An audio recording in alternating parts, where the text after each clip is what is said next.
శుక్లాంబరధరం విష్ణుం శశివర్ణం చతుర్భుజం ప్రసన్నవదనం ధ్యాయేత్ సర్వవిఘ్నోపశాంతయేత్. గురుర్బ్రహ్మా గురుర్విష్ణుః గురుర్దేవో మహేశ్వరః గురుసాక్షాత్ పరబ్రహ్మ తస్మై శ్రీగురవే నమః. వ్యాసాయ విష్ణురూపాయ వ్యాసరూపాయ విష్ణవే నమో వై బ్రహ్మనిధయే వాసిష్ఠాయ నమో నమః. కూజంతం రామ రామీతి మధురం మధురాక్షరం ఆరుహ్య కవితాశాఖాం వందే వాల్మీకికోకిలం. శ్రుతిస్మృతిపురాణానాం ఆలయం కరుణాలయం నమామి భగవత్పాదశంకరం లోకశంకరం. వాగర్ధావివ సంపృక్తౌ వాగర్ధప్రతిపత్తయే జగతః పితరౌ వందే పార్వతీపరమేశ్వరౌ. సూక్తిం సమగ్రయతున స్వయమేవ లక్ష్మీః శ్రీరంగరాజమహిషీమధురైః కటాక్షైః. వైదగ్ధ్యవర్ణగుణగుంభనగౌరవైర్యాం కండూలకర్ణకుహరాः కవయోధయంతి. హైమోధ్వపుండ్రమజహన్మకుటం సునాసం మందస్మితం మకరకుండలచారుగండం. బింబాధరం బహుళదీర్ఘకృపాకటాక్షం శ్రీవేంకటేశముఖమాత్మనిసన్నిధత్తాం.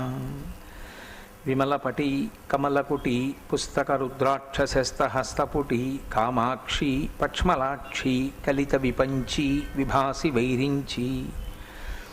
మనోజవం మరుతతుల్యవేగం జితేంద్రియం బుద్ధిమతాం వరిష్టం వాతాత్మజం వనరయూధముఖ్యం శ్రీరామదూతం శిరసా నమామి.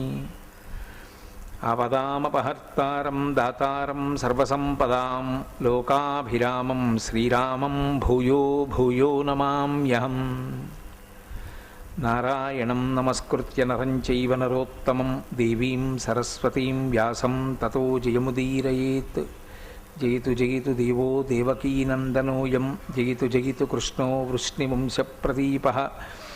జయతు జయతు మేఘశ్యామలః కోమలాంగో జయతు జయతు పృథ్వీభరనాశో ముకుందః. హరి ఓం. పరమేశ్వర స్వరూపైన సభకి నమస్కారం. మహాభారతం ఇతిహాసం. ఇతిహాసము అన్న మాటకు అర్థాన్ని నేను మీకు అనేక చెప్పడం జరిగింది. ఇతిహాసం ఇది ఇట్లే జరిగినది అంటే కల్పిత కథ కాదు, యథార్థముగా జరిగినటువంటి విషయాన్ని వ్యాస భగవానుడు మన కొరకు అందించాడు సంస్కృతంలో. కారణజన్ములైనటువంటి నన్నయ్య గారు, తిక్కన గారు, ఎర్రాప్రగడ గారు ముగ్గురు కవిత్రయం ఆంధ్ర భాషలోకి దాన్ని అనువాదం చేశారు. అంత గొప్ప మహాభారతంలో ఆది పర్వము, ఆది అంటే ప్రారంభము, మహాభారత కథా ప్రారంభం ఎక్కడ జరిగిందో ఆ ఆది పర్వానికి సంబంధించినటువంటి విశేషాల్ని మీరు ఆది పర్వంలో వినడం జరిగింది. ఇక ఇప్పుడు మనం ప్రస్తావించబోయేటటువంటి పర్వాన్ని సభాపర్వము అని పిలిచారు. వ్యాసుల వారు పెట్టుకున్న పేరు సభాపర్వము. కవిత్రయం అనువాదం చేసినప్పుడు నన్నయ్య గారు కూడా దానికి సభాపర్వము అని పేరు పెట్టారు. సభ అన్న మాటకి అర్థం ఏమి అంటే కాంతితో తేజస్సుతో కూడుకున్నదై కొంతమంది వ్యక్తులు కూడేటటువంటి ప్రదేశానికి సభ అని పేరు. ఆ సభ యందు కొన్ని మర్యాదలు ఉంటాయి. ఆ సభ యందు కొంత కర్తవ్యత నిష్టతో వ్యవహరించవలసి ఉంటుంది. సభా మర్యాద అని ఒక మాట. సభ యందు ఎలా ప్రవర్తించాలో అలా ప్రవర్తించకపోతే వచ్చేటటువంటి శిక్ష ఏమి అంటే ఆయుర్దాయము క్షీణిస్తుంది. అందుకే సభాభ్య సభాపతిభ్యశ్చ వో నమో నమో అని రుద్రం. సభ సభాపతి శివస్వరూపం. భీష్మాచార్యుల వారు స్వచ్ఛంద మరణం వరం కలిగినటువంటి మహానుభావుడు. అంతటి మహానుభావుడు కూడా మరణించడానికి కావలసిన హేతు ఎక్కడ పండింది అంటే సభాపర్వంలో పండింది. సభాపర్వంలో ద్రౌపదీదేవి అడిగినటువంటి ప్రశ్నకి ధర్మం తెలిసి కూడా జవాబు చెప్పలేదు కాబట్టి ధర్మం తెలిసి ధర్మం అడిగిన వారికి సభలో జవాబు చెప్పకపోతే తెలిసి కూడా ధర్మాన్ని పైకి చెప్పకుండా ఆపిన వారు ఎవరున్నారో వారందరూ కూడా మృత్యువునకు వశులవుతారు. అంతటి స్వచ్ఛంద మరణ వరం ఉన్నటువంటి భీష్మాచార్యుల వారి శరీరం పడిపోవడానికి హేతువు కూడా సభాపర్వంలోనే వచ్చింది.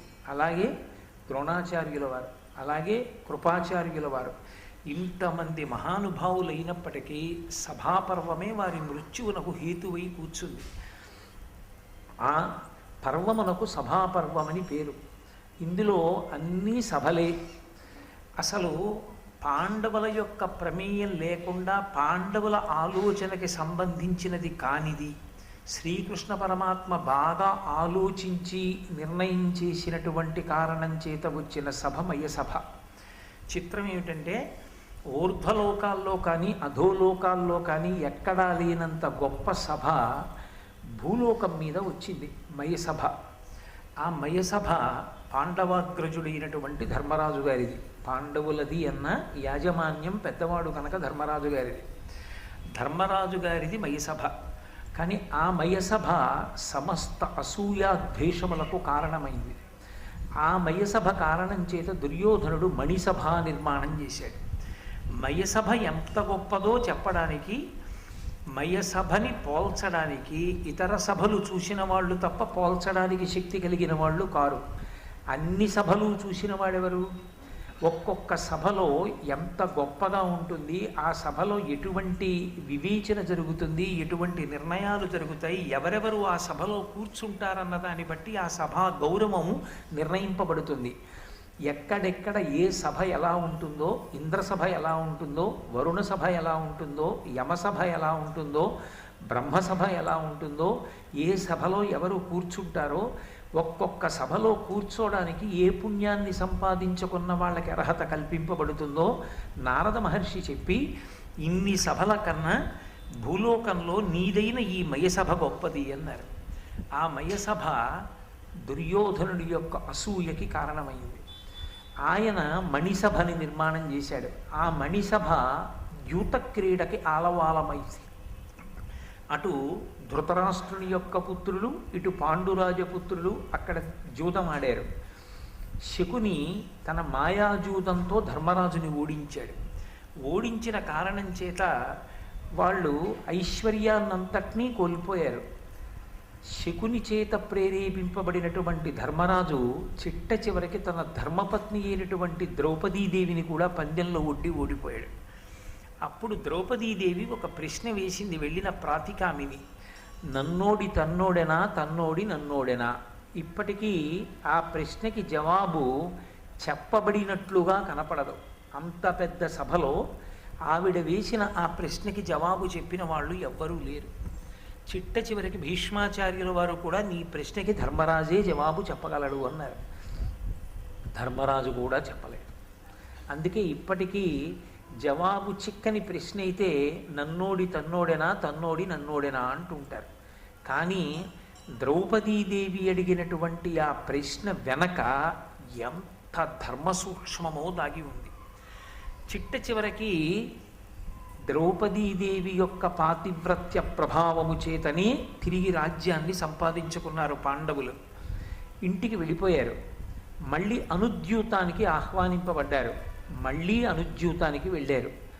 అక్కడ శకుని పందెం వేసేటటువంటి వాడు, దుర్యోధనుడు పందెం ఒడ్డేటటువంటి వాడు. 12 సంవత్సరముల అరణ్యవాసము, 1 సంవత్సరం అజ్ఞాతవాసము. ఎవరు ఓడిపోతే వాళ్ళు. అంగీకరించి ధర్మరాజు మళ్ళీ జూదమాడాడు. ఈసారి మళ్ళీ ఓడిపోయాడు. ఓడిపోయి అడవుల పాలై వెళ్ళిపోయాడు. అలా ధర్మం పక్షాన నిలబడినటువంటి పాండవులు ద్రౌపదీదేవితో కలిసి అరణ్యవాసానికి వెళ్ళిపోతున్నటువంటి ఘట్టం దగ్గర సభాపర్వం పూర్తయిపోయింది. నారచీరలు కట్టుకుని ధర్మమూర్తులైనటువంటి పాండవులు తన ధర్మపత్ని అయినటువంటి ద్రౌపదీదేవితో కలిసి అరణ్యవాసానికి బయలుదేరిపోయినటువంటి సంఘటన దగ్గర పూర్తయిపోయినటువంటి సభాపర్వం శుభప్రదంగా పూర్తయింది అని చెప్పడం సాధ్యపడే విషయమా అంటే, ధార్మిక చింతన చేసి చూసినప్పుడు ఖచ్చితంగా చాలా మంగళప్రదంగానే పూర్తయింది. ఎందుచేత అంటే భగవంతుని యొక్క అవతార ప్రయోజనము ధర్మమే. ఆ ధర్మం కాపాడబడాలి. పాండవులు అరణ్యవాస అజ్ఞాతవాసములకు బయలుదేరి వెడితే తప్ప ధృతరాష్ట్రుని యొక్క సంతతి, దుర్యోధనుని పనుపున నిలబడినటువంటి ఇతరమైనటువంటి క్రూరులు సంహరింపబడేటటువంటి అవకాశం కురుక్షేత్ర సంగ్రామం జరగదు. అందుకని ధర్మం నిలబడడానికి ప్రాతిపదిక ఏర్పడింది కాబట్టి శుభప్రదంగానే సభాపర్వం పూర్తయినట్టు లెక్క అన్నారు. ఇందులో ఎన్నో విశేషమైనటువంటి ధర్మ సూక్ష్మాలతో కూడుకున్నటువంటి పర్వం సభాపర్వం. ఒక చోట భీముడు ప్రతిజ్ఞ చేస్తాడు, నేను దుర్యోధనుడి తొడలు విరగ్గొట్టి ఆయన తల తన్నుతాను అంటాడు. అలా అనొచ్చా? ఒక మీమాంస. ధర్మరాజు గారి యొక్క ధర్మపత్ని, పాండవుల యొక్క ధర్మపత్ని అయినటువంటి ద్రౌపదీదేవిని సభలోకి ఈడ్చుకొచ్చి ఆమె బలువలు ఊడ్వడం ఎంత ప్రమాదకరమైనటువంటి స్థితికి వెళ్ళింది. అలా ఏర్పడడానికి అసలు దుర్యోధనుడికి అటువంటి ఆలోచన రావడానికి ఆయన పక్కన చేరిన వాళ్ళు ఎవరు ఆ మాటలు మాట్లాడిన వాళ్ళు? అది సమాజానికి తన జీవితాన్ని తాను పండించుకోవడానికి ఒక వ్యక్తికి ఎంత గొప్ప సందేశాన్ని అంతర్లీనంగా ప్రతిపాదన చేస్తుంది. అసలు ద్యూతం అనేటటువంటిది దోషభూయిష్టమైనదని తెలుసున్నటువంటి ధర్మరాజు గారు ఎందుకు ఆ ద్యూత క్రీడలో కూర్చున్నాడు? పందెం ఒడ్డుతున్నప్పుడు తాను ఓడిపోతున్నాను అని తెలిసినప్పుడు ఒక్కొక్కటి కోల్పోతున్నప్పుడు ఎక్కడో అక్కడ ఆగిపోకుండా తన భార్యని కూడా పణంగా పెట్టి ఓడిపోయే పర్యంతము ద్యూత క్రీడ ఎందుకు కొనసాగించాడు? మాయాజూతంలో గెలవడం శకుని యొక్క గొప్పతనం అయితే అది మాయాజూతమని తెలిసి ధర్మరాజు ఎందుకు పాల్గొన్నట్టు? అప్పుడు ధర్మరాజు గారు ధర్మం పక్షాన నిలబడ్డాడు అని చెప్పడానికి కారణం ఎక్కడి నుంచి దొరుకుతుంది? అలాగే పోని ఒకసారి ఓడిపోయినటువంటి వాడు రెండవసారి అనుద్యూతానికి మళ్ళీ పిలిస్తే ఎందుకు బయలుదేరి వెళ్ళాలి? ఇది ధర్మరాజు బలహీనత అని చెప్పవలసి ఉంటుందా, లేదా ధర్మరాజు ధర్మం కోసమే నిలబడ్డాడు అని అన్వయం చెయ్యడానికి తగినటువంటి కారణములు దొరుకుతాయా?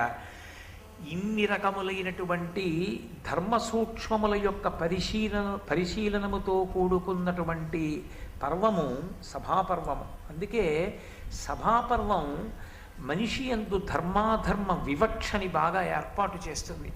అంత పరమోత్కృష్టమైనటువంటి సభాపర్వాన్ని వ్యాస భగవానుడు సంస్కృతంలో అందిస్తే మనకి నన్నయ్య గారు తెలుగు భాషకే గౌరవాన్ని తీసుకొచ్చి అత్యద్భుతమైన రీతిలో దానిని ఆంధ్రీకరించారు. ఈ సభాపర్వ ప్రారంభం చేస్తూ అక్కడ ధర్మరాజు గారితో కూడి ఉన్నాడు అర్జునుడు. ధర్మరాజుతో కూడి ఉన్నటువంటి అర్జునుడు, వారితో ఉన్నటువంటి కృష్ణ భగవానుడు ముగ్గురు కూర్చుని ఉన్నారు. ముగ్గురు కూర్చుని ఉండగా అక్కడికి మయుడనబడేటటువంటి దానవ శిల్పి వచ్చాడు. ఆయన తనకి అర్జునుడు చేసినటువంటి ఒక ఉపకారాన్ని జ్ఞాపకం చేస్తున్నాడు. అర్జునుడి వంక చూసి అన్నాడు, ఘనముగ ప్రాణము రక్షించిన ఉపకారికి ప్రియంబు చేయుదునన నేర్తునే, అయినను నీకు ప్రియం బనగా చేయంగ ఇష్టమైనది నాకున్. ఎంత అందమైనటువంటి రీతిలో ఆవిష్కరించారో చూడండి ధర్మాన్ని. ఒకానొకప్పుడు మయుడికి అర్జునుడు ఒక మహోపకారం చేశాడు. ఏమిటా మహోపకారం? మీరు ఆదిపర్వంలో విన్నారు. ఖాండవవనాన్ని దహించారు కృష్ణార్జునులు ఇద్దరు. అగ్నిహోత్రుడికి వచ్చినటువంటి అజీర్ణ వ్యాధి పోవడానికి ఖాండవవనాన్ని దహనం చేశారు. ఆ ఖాండవవన దహన సమయమునందు తక్షకుని యొక్క ఇంట్లో ఉన్నాడు ఈ మయుడు. ఈయన ఆ అగ్నిహోత్రంలో చిక్కుకుని ఎటు వెళ్ళాలో తెలియక తల్లడిల్లిపోతున్న సమయంలో కృష్ణ భగవానుడు ఆ ఇంటి దగ్గరికి వచ్చి తన సుదర్శన చక్ర ధారల చేత ఆయన కుట్టుక కత్తిరించడానికి సిద్ధపడ్డాడు.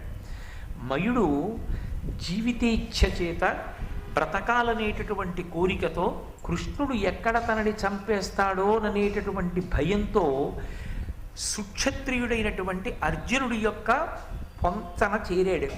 ఆయన వెనక దాక్కుని అర్జునుడిని ప్రార్థన చేశాడు, ఎలాగైనా నువ్వు నన్ను కాపాడవలసింది అని. సుక్షత్రియుడైనటువంటి అర్జునుడికి ఒక నియమం ఉంది. ఎవరైనా సరే యుద్ధంలో శరణాగతి చేస్తే వాళ్ళని రక్షిస్తాడు ఆయన. అది క్షాత్ర ధర్మం. కాబట్టి ఇప్పుడు తనని ఆశ్రయించినటువంటి మయుణ్ణి రక్షించాలి. అర్జునుడు రక్షించాడు. అర్జునుడు రక్షించిన కారణం చేత మయుడు ప్రాణాలతో బయటపడ్డాడు. మయుడు దానవ శిల్పి. ఆయనకి అత్యద్భుతంగా శిల్పాలని నిర్మాణం చెయ్యగలిగినటువంటి చాతుర్యము వెన్నతో పెట్టిన విద్య. ఆయన కశ్యప ప్రజాపతికి ధనువు యందు జన్మించాడు, అందుచేత దానవుడు. ఆయన హేమ అనబడేటటువంటి ఒక అప్సరసని వివాహం ఆడాడు. దేవతలు ఒకానొక కారణం చేత ఆ అప్సరసని భూలోకానికి పంపించారు. ఆమెని వివాహం చేసుకున్నటువంటి మయునికి ముగ్గురు సంతానం జన్మించారు. దుందుభి, మాయావి, మండోదరి. ఆ మండోదరిని వెంట పెట్టుకుని తాను అరణ్య మార్గంలో వెడుతున్నప్పుడే దశగ్రీవుడైనటువంటి రావణాసురుడు ఆ మండోదరిని చూచి ఈమెను నేను వివాహం చేసుకుంటాను అని కోరితే మయుడు మండోదరిని రావణాసురునికి ధర్మపత్నిగా ఇచ్చాడు. అప్పుడు రావణునికి పట్టమహిషి అయింది మండోదరి. అటువంటి మయుడు గొప్ప దానవ శిల్పి. ఆయన తన శిల్పకళా చాతుర్యంతో ఎంత అద్భుతమైన విషయాన్నైనా సరే నిర్మించగలిగినటువంటి సమర్థత కలిగినటువంటి వాడు. ఆయన అర్జునుడి దగ్గరికి వచ్చి ఒక విన్నపం చేశాడు. ఘనముగ ప్రాణము రక్షించిన ఉపకారికి ప్రియంబు చేయుదునన నేర్తునే. మనకి ఆర్షధర్మం ఒక మాట, కృతీచ ప్రతికర్తవ్యం యశధర్మ సనాతన. సనాతన ధర్మంలో అన్నిటికన్నా ప్రాణప్రదమైన విషయం ఏది అంటే ఉపకారికి తిరిగి ఉపకారం చెయ్యడం. ఉపకారికి తిరిగి ప్రత్యుపకారం చెయ్యడంలో ఎప్పుడూ వైక్లభ్యమును పొందరాదు. అసలు సాధారణంగా పరోపకారము వ్రతముగా జీవించగలిగినటువంటి వాడై ఉండాలి పురుషుడు. అథవా తనకి ఉపకారం చేసిన వారికి ప్రత్యుపకారం చేసేటప్పుడు మీనమేషాలు లెక్కించకూడదు. తప్పకుండా ప్రత్యుపకారం చెయ్యడానికి సిద్ధపడాలి. మయుడంటాడు, ఘనముగ ప్రాణము రక్షించిన ఉపకారికి ప్రియంబు చేయుదునన నేర్తునే. నువ్వు నాకు చేసిన ఉపకారం ఏదో చిన్న ఉపకారం కాదు, నువ్వు నాకు చేసిన ఉపకారం మహోపకారం. అసలు ఇవాళ నేను ఉన్నాను అంటే నీ అనుగ్రహం. నువ్వు నన్ను ఆనాడు రక్షించి ఉండకపోతే ఈ కృష్ణ భగవానుడి యొక్క చక్రము చేత నేను ఏనాడో సంహరింపబడి ఉండేవాణ్ణి. నువ్వు నన్ను రక్షించావు. అటువంటి నీకు ఏదో ప్రియం నేను చేస్తాను, నీకు ఉపకారం చేస్తాను అనడం సాధ్యమా? తత్తుల్యమైంది ఎవరు చేయలేరు. లోకంలో అన్నిటికన్నా గొప్పది ఇది అంటే ప్రాణమే. ప్రాణాలు ఉంటే కదూ ఎవరికైనా ఏమైనా చేయడం. నేను ఉన్నాను భవతి అన్న మాట నిలబడాలి అంటే ప్రాణాలు నిలబడాలి. ఆ ప్రాణాలే నిలబెట్టిన వాడివి నువ్వు. నీకు నేను ఏం ప్రియం చెయ్యగలను? చెయ్యలేను. కాబట్టి నీ దగ్గరికి వచ్చి నిజానికి నీకు నేను ఏదైనా ఉపకారం చేస్తానన్న మాట వాడడం కూడా దోషభూయిష్టమే. అయినను నీకు ప్రియంబు అనగా చేయంగా ఇష్టమైనది నాకు. మరి నేను ఏమనాలప్పుడు? ఏమనాలో నాకు తెలియట్లేదు. అందుకని అనగా ఓ పాపము లేనివాడా, నీతో నేను ఒక్క మాట మనవి చేస్తున్నాను. నీకు ఏదైనా ప్రియం చెయ్యాలని నాకు అనిపిస్తోంది కాబట్టి నేను ఆ ప్రియం చేస్తానన్నాడు. ఇక్కడ మీరు ఒక్క విషయాన్ని గమనించాలి. ఎవరో ఏదో ఉపకారం చేస్తారన్న కోరికతో అర్జునుడు రక్షించలేదు. అర్జునుడు తన ధర్మాన్ని తాను నిర్వర్తించాడు. క్షాత్రధర్మాన్ని నిలబెట్టుకున్నాడు. సనాతన ధర్మం అసలు ప్రధానంగా దేని మీద నిలబడుతుంది అంటే చాతుర్వర్ణ వ్యవస్థ మీద నిలబడుతుంది. వేదమంతా కూడా చాతుర్వర్ణ వ్యవస్థని ఆధారం చేసుకుని ధర్మ నిర్ణయం చేసింది. కాబట్టి సుక్షత్రియుడైనటువంటి అర్జునుడు శరణాగతి చేసినటువంటి వాడు ఎంత గొప్ప శత్రువైనా సరే రక్షించి తీరాలి. ఆయన తన ధర్మాన్ని తాను నిలబెట్టుకోవడానికి రక్షించాడు తప్ప ప్రత్యుపకారము కోరి చేసినవాడు కాదు. అది పాపబుద్ధి. అనగా నువ్వు పాపము లేనివాడివి. నువ్వు అలా నన్ను రక్షించలేదు. నన్ను రక్షిస్తే నీకేదో నీ చేసి పెడతానన్న కోరిక నీకేం లేదు. అయినా నీకు ప్రత్యుపకారం చెయ్యకుండా ఉండలేక చేస్తానని నేను అంటున్నాను. కాబట్టి నువ్వు ఏదైనా ఉపకారాన్ని కోరు, ఏమడుగుతావో అడుగు, నేను చేస్తాను అన్నాడు. అర్జునుడు ఒక్క క్షణం ఆగాడు. ఆయన ఏమీ కోరలేదు. నువ్వు నాకు ఇది చేసి పెట్టు అని అనలేదు. వచ్చినటువంటి వాడు వచ్చినటువంటి వాని యొక్క ఆర్తిని బట్టి అడగవలసి ఉంటుంది తప్ప ఏదో వచ్చినటువంటి వాడి యొక్క సమర్థతని ఆర్తిని దృష్టిలో పెట్టుకోకుండా చాలా చిన్న విషయాన్ని మీరు అడిగారనుకోండి, అది అవతల వారికి అవమానంగా ఉంటుంది. మళ్ళీ రెండో మాట రెట్టించాలి. అదేంటంటే బొత్తిగా అంత అన్యాయంగా అడిగారు. అలా కాదు, మీరు నా సమర్థతని దృష్టిలో పెట్టుకుని అడగండి అనాలి. అప్పుడు యువతల వారికి అహంకారం ఆపాదింపబడుతుంది. అందుకని అర్జునుడిది కోరుకున్నది కాదు, ఈ ప్రత్యుపకారం ఆయన ఏం కోరుకోలేదు.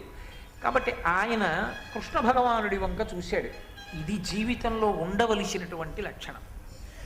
అది కష్టం కానివ్వండి, సుఖం కానివ్వండి, కలిసొచ్చింది కానివ్వండి, పోయింది కానివ్వండి, ఏ క్షణంలోనైనా సరే భగవంతుని యొక్క స్మరణము మరుగున పడకూడదు.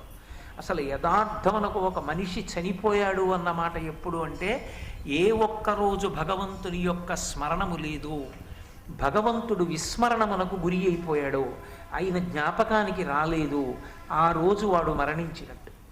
భగవంతుడు సర్వకాలముల యందు జ్ఞాపకంలో ఉండాలి. అది కలిసి వచ్చిందా కలిసి రాలేదా అన్నది కాదు. నాకు ఏది యోగ్యమో దాన్ని పరమేశ్వరుడు నిర్ణయం చేస్తాడనేటటువంటి బుద్ధి ఉన్ననాడు పొంగుకి కుంగుకి తావుండదు. నేను ఇప్పుడు భారతం చెప్తే అభ్యున్నతిని పొందుతానని భగవానుడు నిర్ణయం చేశాడు. అందుకని ఊరే భారతం చెప్పరా అన్నాడు. నేనా భారతం చెప్పేవాడిని, నేను చెప్పగలనా భారతం అనుకున్నాను అనుకోండి, నాకేం ఇబ్బంది ఉండదు. నేను భారతం చెప్పానని కానీ, నేను భారతం చెప్తున్నానని కానీ, భారతం చెప్పడానికి నాది సంకల్పం అని కానీ నేను అనుకుంటే అందులో వచ్చేటటువంటి వైక్లభ్యానికి ఉత్థాన పతనాలకి మళ్ళీ నేనే బాధపడవలసి ఉంటుంది. నేను పరమేశ్వరుడి చేతి ఉపకరణంగా నిలబడిపోయినంత కాలం నాకేం పొంగు కొంగుకు అవకాశం ఉండదు. హాయిగా మనస్సు ప్రశాంతంగా ఉంటుంది. అర్జునుడు కృష్ణుడి వంక తిరిగాడు. తిరిగి అన్నాడు, ఏదైనా ఒక అపూర్వమైన విషయాన్ని ఈ మయుడి దగ్గర మనం పుచ్చుకోవలసింది ఏది ఉంటుందో మీరు ఆలోచన చేసి నిర్ణయం చెయ్యండి అన్నాడు. అది అపూర్వమైనదై ఉండాలి. ఎందుకని ఆయన యొక్క శిల్పకళా చాతుర్యం అటువంటిది. ఆయన అటువంటి నిర్మాణములు చెయ్యగలడు. కాబట్టి అటువంటి నిర్మాణం ఏదైనా చేసి ఇమ్మనండి అన్నాడు. ఇక్కడ మీరు ఒక్క విషయం జాగ్రత్తగా గమనించాలి. అసలు మయుడికి ప్రాణభిక్ష పెట్టిన వారెవరు? అర్జునుడు. ప్రాణభిక్ష పెట్టినటువంటి వాడు అర్జునుడైతే ఆ అర్జునుణ్ణి ఏదైనా కోరుకోమని అడిగితే తాను కోరుకోకుండా కృష్ణుడికి అప్పచెప్పాడు. తనకి ఏది ఉంటే బాగుంటుందో అది మయుణ్ణి అడగమని. ఇప్పుడు మయుణ్ణి అడిగినప్పుడు కృష్ణుడు ఏది అడగాలి? అర్జునుడికి ఏది ఉపయుక్తమో అది అడగాలి. ప్రత్యుపకార బుద్ధి అంటే. కానీ లోకంలో ధర్మం అని ఒక మాట ఉంది కదా.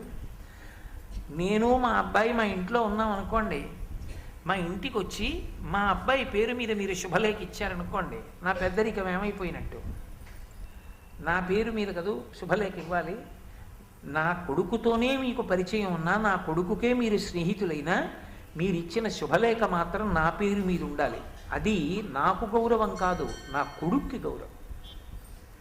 వాడు ఆ శుభలేఖని తాను తీసేసుకున్నాడు అనుకోండి, అది నాకు అగౌరవం ఏం లేదు. నా గౌరవము నా అగౌరవము నా యొక్క సంస్కృతి చేత నిర్ణయింపబడతాయి, నా శీలం చేత నిర్ణయింపబడతాయి.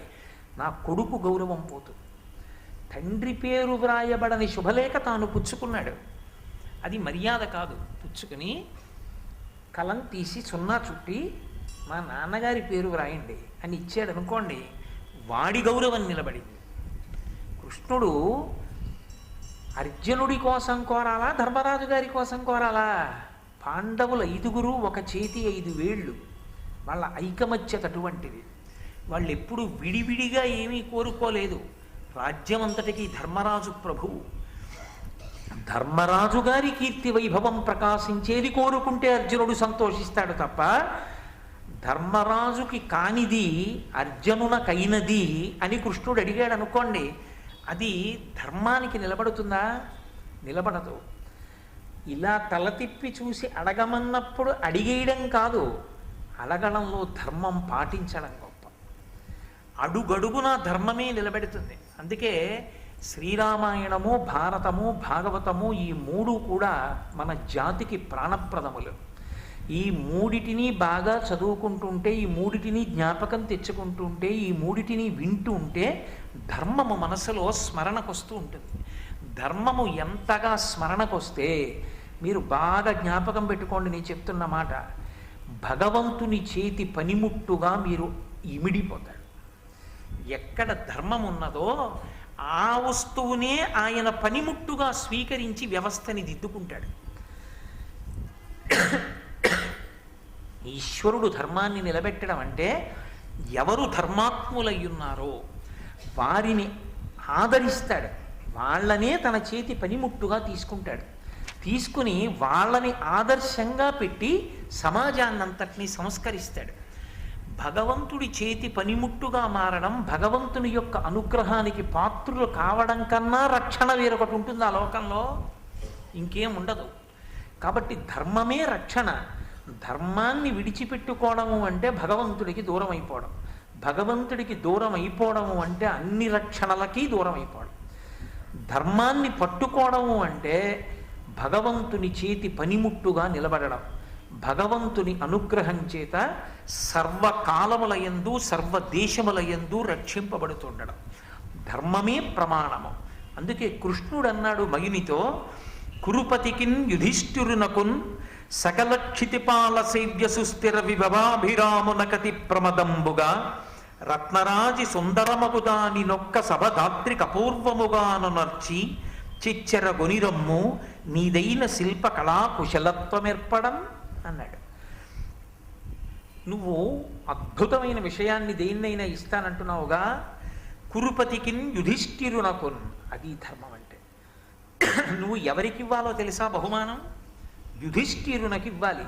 ఎవరు యుధిష్ఠిరుడంటే? ధర్మరాజు. కురుపతి అయినటువంటి ధర్మరాజుకి ఇవ్వాలి. ఎవరైనా సకల క్షితిపాల సేవ్య సుస్థిర విభవాభిరామునకతి ప్రమదంబుగా, ఈ భూమండలంలో ఉండేటటువంటి సమస్త రాజుల చేత కీర్తింపబడి కప్పాలు కట్టించుకోగలిగినటువంటి సార్వభౌమ పదవి యందు నిలబడినటువంటి ధర్మరాజు గారికి. అలా నిలబడి ఉన్నాడు ఆ ధర్మరాజు? లేడు. దుర్యోధనుడు అర్ధరాజ్యం ఏలుతున్నాడు, ధర్మరాజు గారు అర్ధరాజ్యం ఏలుతున్నాడు. అర్ధరాజ్యం ఏలుతున్నటువంటి ధర్మరాజు సకల క్షితిపతి కాడు. కాని వాణ్ణి కృష్ణుడు అలా అనొచ్చా? అనడం దోషభూయిష్టం కాదా? అబద్ధం కాదా? మీరు ఒక్క విషయం గుర్తుపెట్టుకోవాలి. యోగి నోటి వెంట వచ్చింది నిజమవుతుంది. యోగి నిజం మాట్లాడడం కాదు. యోగి నిజం మాట్లాడా అబద్ధం మాట్లాడా కాదు. యోగి నోటి వెంట ఏది వచ్చిందో అది నిజమవుతుంది. అంటే ఈ సభని అడ్డుపెట్టి చాలాసేపు ఆలోచించి కదూ అడిగాడు కృష్ణుడు సభని. ఈ సభని అడ్డుపెట్టి ఆయన ఆశీర్వచనం చేస్తున్నాడు. ఈ సభలోనే రాజసూయాగం జరుగుతుంది. ఈ భూమండలంలో ఉన్నటువంటి సమస్త రాజరాజన్యుల చేత నీరాజనములు అందుకుంటాడు ధర్మరాజు, సార్వభౌముడవుతాడు. అది ఆయన నోటి వాక్కు, అది ఆయన నోటి వాక్కే ఆశీర్వచనం. భగవంతుని యొక్క సంకల్పమే మనకు శ్రీరామ రక్ష. అందుకే మన చిన్నతనంలో పిల్లల్ని పడుకోబెట్టి నీళ్లు పోసినప్పుడు చిట్ట చివర ఓసారి నీళ్లు తిప్పి శ్రీరామ రక్ష అంటుంటారు. రామచంద్ర ప్రభువు యొక్క రక్ష రక్ష. మన రక్ష ఏమి రక్ష? మనం రక్షించగలమా? పరమేశ్వరుడు రక్షిస్తూ ఉండాలి నిరంతరం. అందుకని కురుపతికిన్ యుధిష్ఠిరునకున్ సకల క్షితిపాల సేవ్య సుస్థిర విభవాభిరామునకతి ప్రమదంబుగా రత్నరాజి సుందరమగుదాని నొక్క సభ ధాత్రి కపూర్వముగాను నర్చి. ఆ నువ్వు నిర్మించి ఇవ్వవలసినటువంటి సభ సామాన్యమైనటువంటి సభ కాకూడదు. అది రత్నముల చేత పొదగబడినదై అసలు ఈ భూమండలంలోనే ఎప్పుడూ ఎక్కడా ఎవరి దగ్గర లేనంత గొప్ప సభనొక దానిని కొనిరమ్మో, తొందరగా చేసి తీసుకురా. నీదైన శిల్ప కళా కుశలత్వమేర్పడం. నువ్వు దానవ శిల్పివి, చాలా గొప్ప శిల్పకళా నైపుణ్యం ఉన్నవాడివని కదా చెప్తారు. నీ శిల్పకళా వైభవమంతా కూడా ప్రకాశించేటట్టుగా, అబ్బా ఏమి సభ అండి అని ఆ సభ చూడగానే నువ్వే గుర్తు రావాలి. ఎవరు నిర్మించారు ఈ సభ అని అడగకూడదు. మయుడు తప్ప ఎవరు నిర్మించగలరు? మయ సభ అనాలి. అటువంటి సభను ఒకదాన్ని తీసుకురా. ఆ సభ ఇతపూర్వం కానీ ఇప్పుడు కానీ వచ్చే కాలంలో కానీ వేరొకరికి చెందినది కానీ వేరొకరికి అటువంటిది ఉన్నది కానీ కారాదు. అంత గొప్పదవ్వాలి. అంత గొప్ప సభను ఒక దానిని నిర్మించి తీసుకురా అన్నాడు. అమ్మ బాబోయ్ చాలా పెద్ద కోరిక కోరారు అనలేదు. పొంగిపోయాడు మయుడు. పొంగిపోయి ఆయన అన్నాడు, ఈ మనుజేంద్రుడు ఇంద్ర ధనుజేంద్రుల కంటే మహావిలాస సౌఖ్యముల పెద్ద ఇద్ధరణి కావున ఈతని పెర్మికింతగన్ ఎమ్మి ఉనచ్చదన్ సభమణి ప్రభనొప్పగా దేవతా విమానమ్ములిట్టివే అని జనమ్ములు దానిని మెచ్చి చూడగం. ఆయన అన్నాడు, తప్పకుండా నిర్మిస్తాను సభ. ఎటువంటి సభను నిర్మిస్తానో తెలుసా? ఈ మనుజేంద్రుడు ఇంద్ర ధనుజేంద్రుల కంటే మహావిలాస సౌఖ్యముల పెద్ద ఇద్ధరణి కావున ఈ భూమండలంలో ఈ మనుజేంద్రుడు మనుష్యులకందరికీ కూడా ఇంద్రుడు, అంటే సమస్త మానవాళికి ప్రభు అయినటువంటి ధర్మరాజు పైన ఉన్నటువంటి స్వర్గలోకాధిపతి అయినటువంటి ఇంద్రుడి కన్నా పాతాళ లోకాన్ని ఏలుతున్నటువంటి దానవ చక్రవర్తి అయినటువంటి బలి చక్రవర్తి కన్నా ఈతడే గొప్పవాడు. కాబట్టి ఇతడే ఇటువంటి సభని అనుభవించడానికి, ఇటువంటి సభని తనదిగా పొంది ఉండడానికి అర్హత ఉన్నవాడని సమస్త ప్రపంచం కొనియాడేటట్టుగా నేను అటువంటి సభను నిర్మించి తీసుకొచ్చి ధర్మరాజుకి ఇస్తాను. ఇక్కడ నిర్మిస్తానంట లేదు, సభా ప్రాంగణాన్ని నిర్మించడం అంటే ఇక్కడ నిర్మించాలి అంటే ఇక్కడ సభని నిర్మాణం చేయండి అంటే ఇక్కడ కట్టాలి. అలా అంట లేదు మయుడు. కొనితెమ్ము చెచ్చరం అన్నాడు కృష్ణుడు, ఎక్కడో కట్టి ఇక్కడికి పట్టుకురా అన్నాడు. అసలు అదో విచిత్రం. ఆయన అంటున్నాడు, నేను తెచ్చేది ఎటువంటిదై ఉంటుందో తెలుసా? చేస్తున్నాం కానీ వాళ్ళు దానికి అర్హులా, ఈ సభని కాపాడుకోగలరా అని నాకు అనుమానం లేదు. ఇతను మనుజేంద్రుడు. ఎందుచేత ఆ మాట వచ్చింది మయుని నోటి వెంట అంటే, ఒకానొకప్పుడు ఇంద్రుడికి రాజ్యం పోతే ఉపేంద్రుడై, ఇంద్రుడికి తమ్ముడై, వామనమూర్తి అయి బలిచక్రవర్తి దగ్గర రాజ్యాన్ని తీసుకుని మళ్ళీ ఇంద్రుడికి రాజ్యం ఇచ్చినటువంటి వాడు శ్రీ మహావిష్ణువే. అదే శ్రీ మహావిష్ణువు ఆ బలిచక్రవర్తి దగ్గర రాజ్యాన్నంతటినీ తీసుకుని ఇంద్రుడికి ఇచ్చేసినప్పుడు వరుణపాశముల చేత బలిచక్రవర్తిని కట్టేస్తే బలిచక్రవర్తి నిరాధారుడై సభలో నిలబడిపోతే ఆయన భార్య వింధ్యావళి వచ్చి ఏడిచి, నువ్వు కోరుకున్నదంతా 3 అడుగుల నేలగా ధారపోసేశాడే నా భర్త, ఎందుకు ఇలా బంధించావు వరుణపాశములతో అని అడిగితే, నేను బంధించలేదమ్మా, ఎవ్వని కరుణింప నిశ్చయించితివాని అఖిల విత్తంబునే అపహరింతు అన్నాడు. ఎవరిని రక్షించాలనుకుంటానో వాళ్ళ సమస్త విత్తాన్ని తీసుకుని పరీక్ష చేస్తాను. బలిచక్రవర్తిని నేను అనుగ్రహిస్తున్నాను. ఇతను పాతాళ లోకానికి ప్రభువు అవుతాడు. దిక్పాలకుల యొక్క ఆజ్ఞ ఇతనికి వర్తించదు. ఇతనిని నా శంఖచక్రములు సర్వదా కాపాడుతుంటాయి, నా శంఖచక్రములను ఇతనికి కాపలాగా ఉంచుతున్నానన్నాడు. ఒకనాడు బలిచక్రవర్తికి రాజ్యం ఇచ్చినవాడు శ్రీ మహావిష్ణువే, ఒకనాడు ఇంద్రుడికి రాజ్యం ఇచ్చినవాడు శ్రీ మహావిష్ణువే. ఇవాళ ధర్మరాజు గారిని సార్వభౌముణ్ణి చేసేవాడు శ్రీ మహావిష్ణువే. ఇంద్రుడికి రాజ్యం ఇచ్చిన నాడు రాజ్యం ఒక్కటే ఇచ్చాడు, బలిచక్రవర్తికి రాజ్యం ఇచ్చిన నాడు రాజ్యం ఒక్కటే ఇచ్చాడు.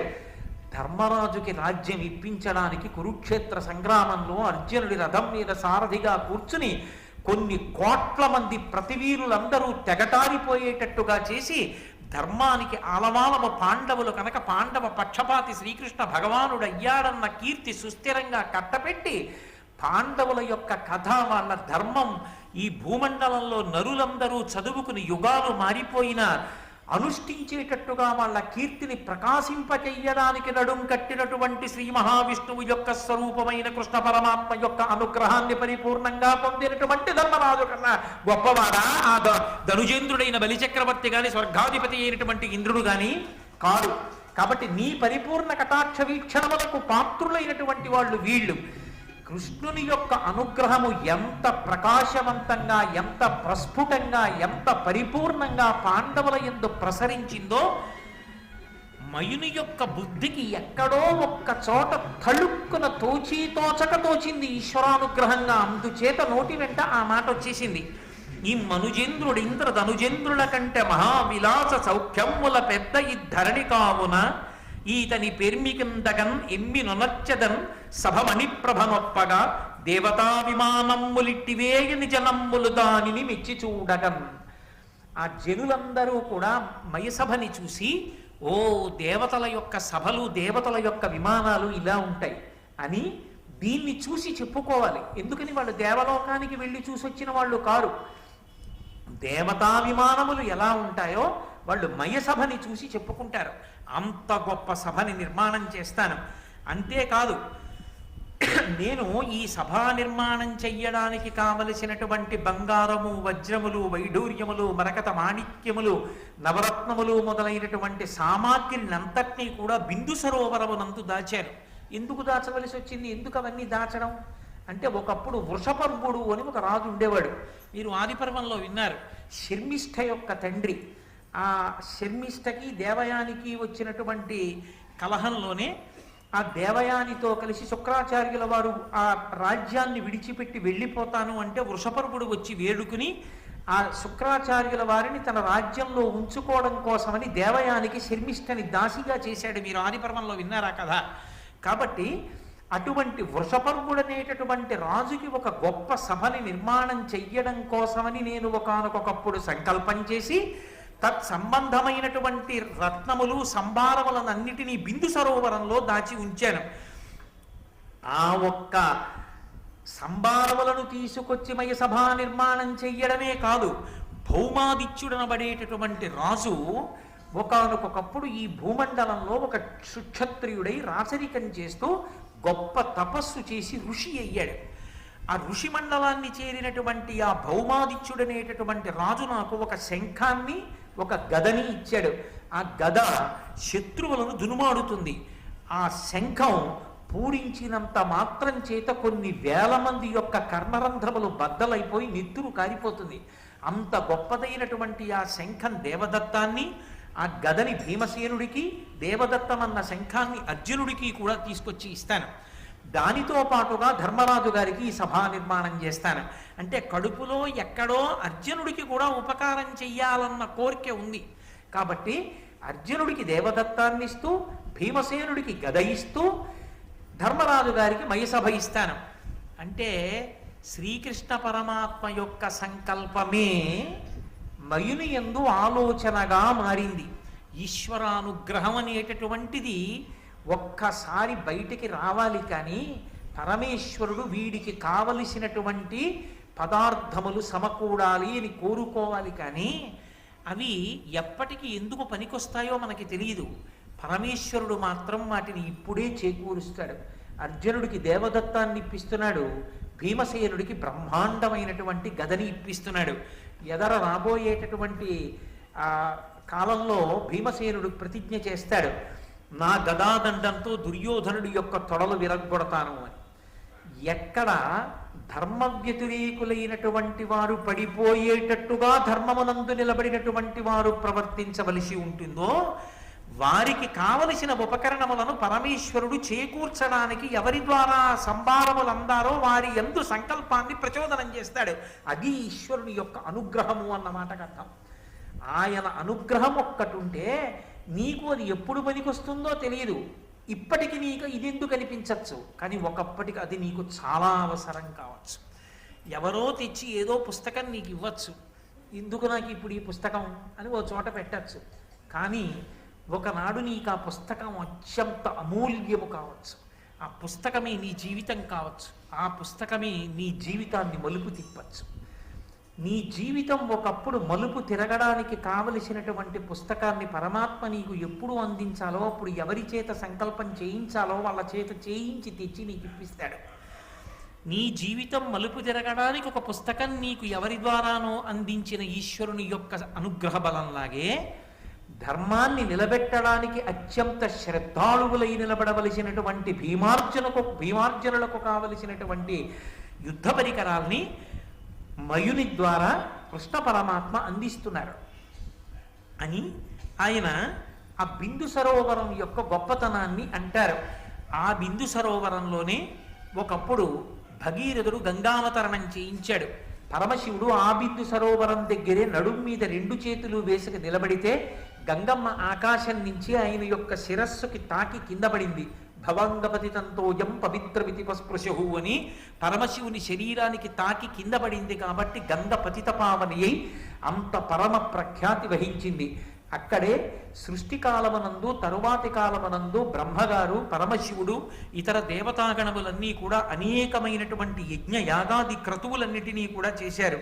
అలాగే అక్కడే అనేకమైనటువంటి దేవతల యొక్క శాలలు నిర్మింపబడి ఉంటాయి. అంత పరమ పవిత్రమైన ప్రదేశము కనుక ఇంత పవిత్రమైనటువంటి సామాగ్రిని అక్కడ దాచి ఉంచాను. కాబట్టి నేను ఇప్పుడు అక్కడికి వెళ్ళి అక్కడ సభని నిర్మాణం చేస్తాను. నిర్మాణం అక్కడ చేస్తాను, సభని ఇక్కడికి తీసుకొస్తాను. నిర్మాణం అయిపోయిన సభ ఇక్కడికి వస్తుంది, సామాగ్రి తెచ్చి ఇక్కడ సభ కట్టడం కాదు. కాబట్టి నేను బయలుదేరుతాను. ఈ సంకల్పాన్ని చేసి మయునికి తన యొక్క హృదయాన్ని ఆవిష్కరించి కాబోవు కాలంలో రాబోవు కాలంలో ఏది జరగాలో భూత భవిష్యత్ వర్తమాన కాలములు పరిపూర్ణముగా తెలిసిన్నటువంటి పరమేశ్వరుడు కనుక కృష్ణ భగవానుడు ఏమీ తెలియని వాళ్ళ ద్వారకా నగరానికి వెళ్ళిపోయాడు. సభా నిర్మాణానికి పూనుకున్నటువంటి మయుడు హిమాలయ పర్వతాలకి చేరుకుని కైలాస పర్వతానికి ఉత్తరాన మైనాక పర్వతం ఉంటే ఆ మైనాక పర్వతానికి ఉన్నటువంటి హిరణ్యశృంగానికి చేరుకున్నాడు. బంగారు శిఖరానికి చేరుకుని అక్కడ ఉన్నటువంటి బిందు సరోవర ప్రాంతానికి చేరి సభా నిర్మాణం ప్రారంభం చేస్తూ పూజ చేశాడు. ఇది ఆర్షధర్మం అంటే. భారతము ఇతిహాసము, భారతము పంచమ వేదము.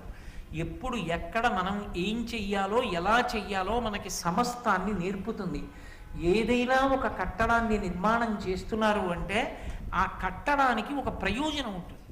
ఒక ఇల్లు మీరు కట్టుకున్నారనుకోండి, ఆ ఇంటికి ఉండవలసిన ప్రధాన లక్షణం ఏమి అంటే తామర తంతు, తామర తంపర ఎలా కొనసాగుతుందో అలా వంశము వృద్ధిలోకి వెళ్ళాలి.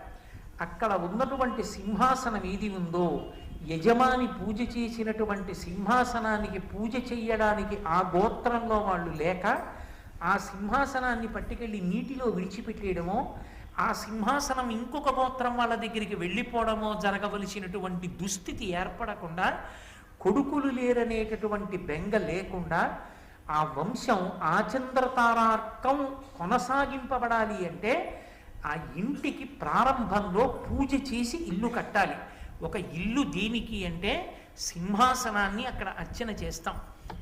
ఒక ఇంటి గొప్పతనం అంతా ఎక్కడ ఉంటుంది అంటే అక్కడ సింహాసనం ఉంది.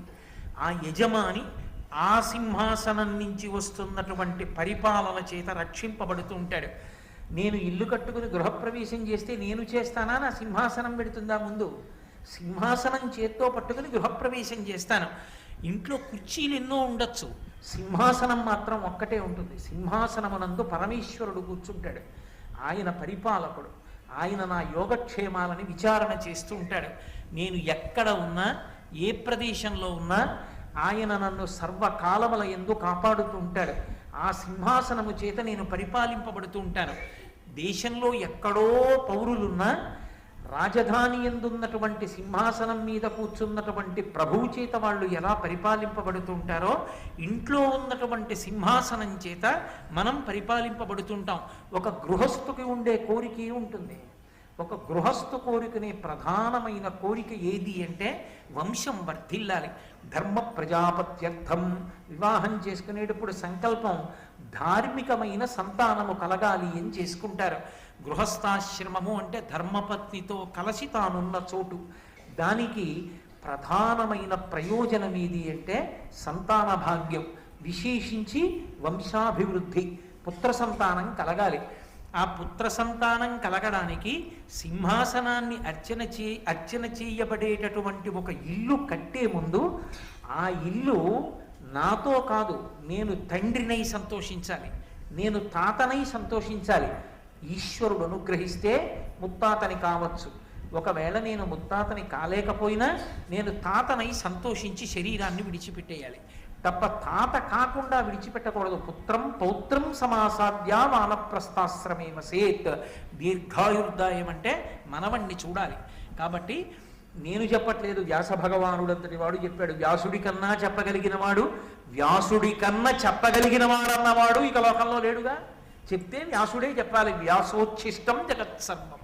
ఈ వ్యాసుని యొక్క ఉచ్ఛిష్టము ఈ ప్రపంచంలో ఉన్న వాంగ్మయం అంతా. కాబట్టి అటువంటి వ్యాస భగవానుడు చెప్పాడు, ఇల్లు కడుతున్నావు, నీ వంశము ఆచంద్రతారార్కం నిలబడాలి.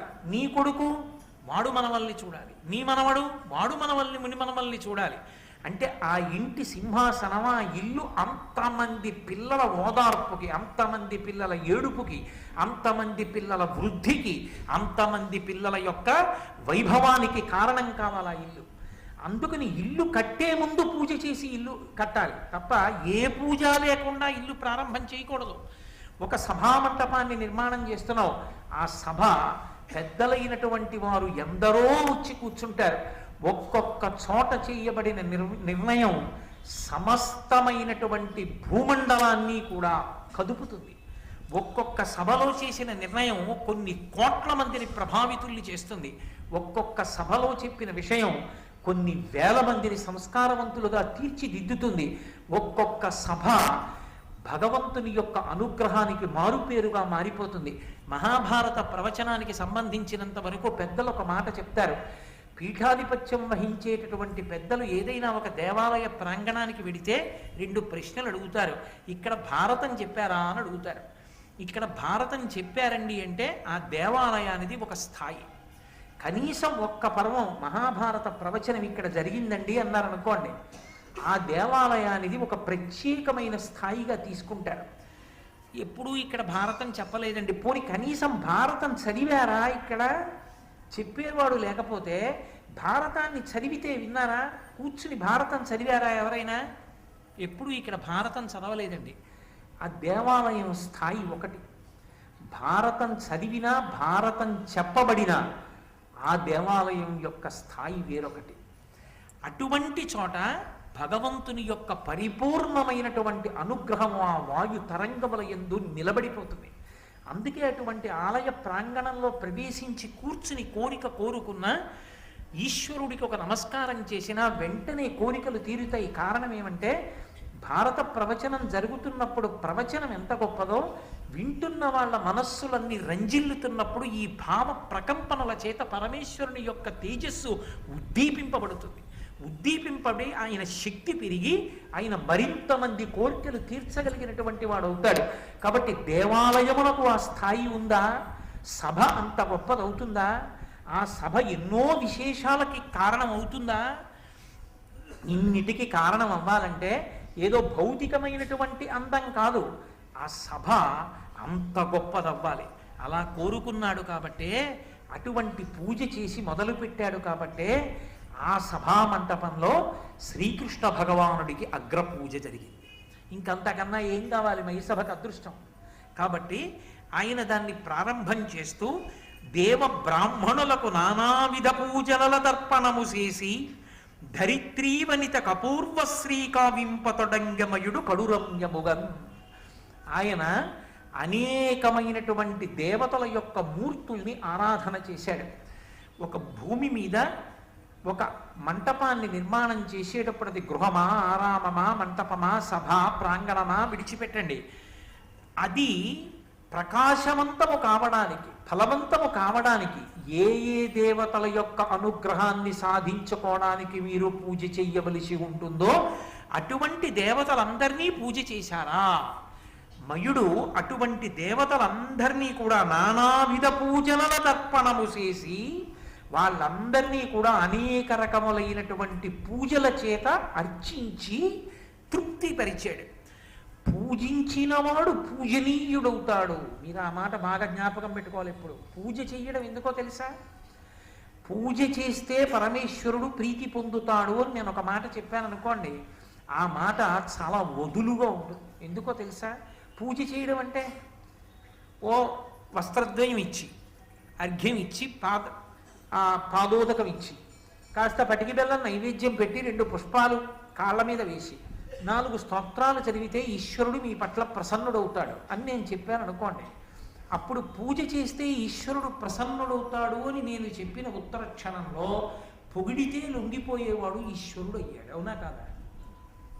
అప్పుడు ఈశ్వరుడు పొగిడితే లొంగేవాడైతే పూజ చేసిన వాడికి ఈశ్వరుడు లొంగిపోతాడు అన్న నా మాట అర్థరహితమైనది. అందుకని నన్నయ్య గారు పద్యాన్ని అంత అందంగా ఇస్తున్నారు. పూజ చేసిన వాడు పూజనీయుడవుతాడు. ఎందుచేత పూజనీయుడవుతాడు అంటే పూజ పరమేశ్వరుడు పొంగిపోవాలని కాదు చేస్తున్నది.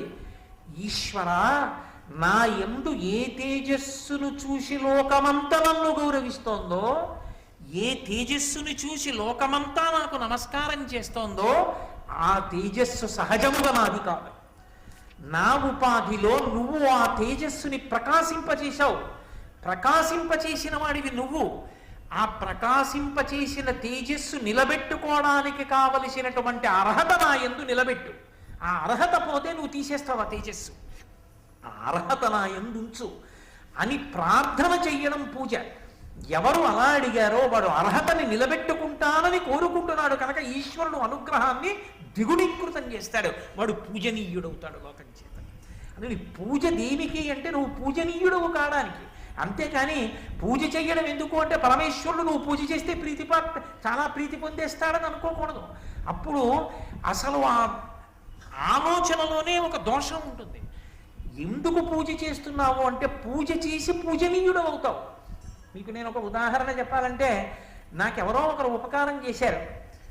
ఎందుకండి మీరు అంత ఉపకారం చేశారు ఆయనకి అని అడిగారు అనుకోండి, ఏం చెప్పమంటారు? ఒకనొకప్పుడు మహానుభావుడు నాకు ఎంత ఉపకారం చేశారో తెలుసా? నేను చాలా ముఖ్యమైన వివాహానికి వెళ్ళాలి, దానికి వెళ్ళకపోతే నా మర్యాద పోతుంది. నేనా రాత్రంతా మంచులో జనరల్ కంపార్ట్మెంట్లో కూర్చోలేను, ఆరోగ్యం అనుమతించదు. మహానుభావుడు ఎవరో తనకి తెలిసిన వాళ్ళతోటి తత్కాల్లో టికెట్ తెచ్చిపెట్టారు. నేను లైన్లో నించోలేదు, ఏమీ లేదు. ఆయన పుణ్యమాని మర్యాద నిలబడింది నాది. ఆయనకి చేయకపోతే ఎలాంటి ప్రత్యుపకారం అన్నాను అనుకోండి నేను మీతో, మీరేమనుకుంటారు నా గురించి? అరే ఓ తత్కాల టికెట్ తెచ్చి ఇచ్చాడని ఎంత జ్ఞాపకం పెట్టుకుని మళ్ళీ ప్రత్యుపకారం చేసి పొంగిపోతున్నాడు ఆయన. ఈయన నిజంగా ఉపకారానికి పాత్రుడురా, ఎంత కృతజ్ఞత ఉన్నవాడురా అని మీరు అనుకుంటారా అనుకోరా? అంటే ఇప్పుడు నేను అవతల వారిని పూజించి చులకనయ్యానా? అవతల వారిని పూజించి నేను పూజనీయుడనయ్యానా? లౌకికంగా ఒక చిన్న ఉపకారం చేతనే నేను పూజనీయుణ్ణైతే పరమేశ్వర పూజ చేత ఎంత పూజనీయుణ్ణవుతాను?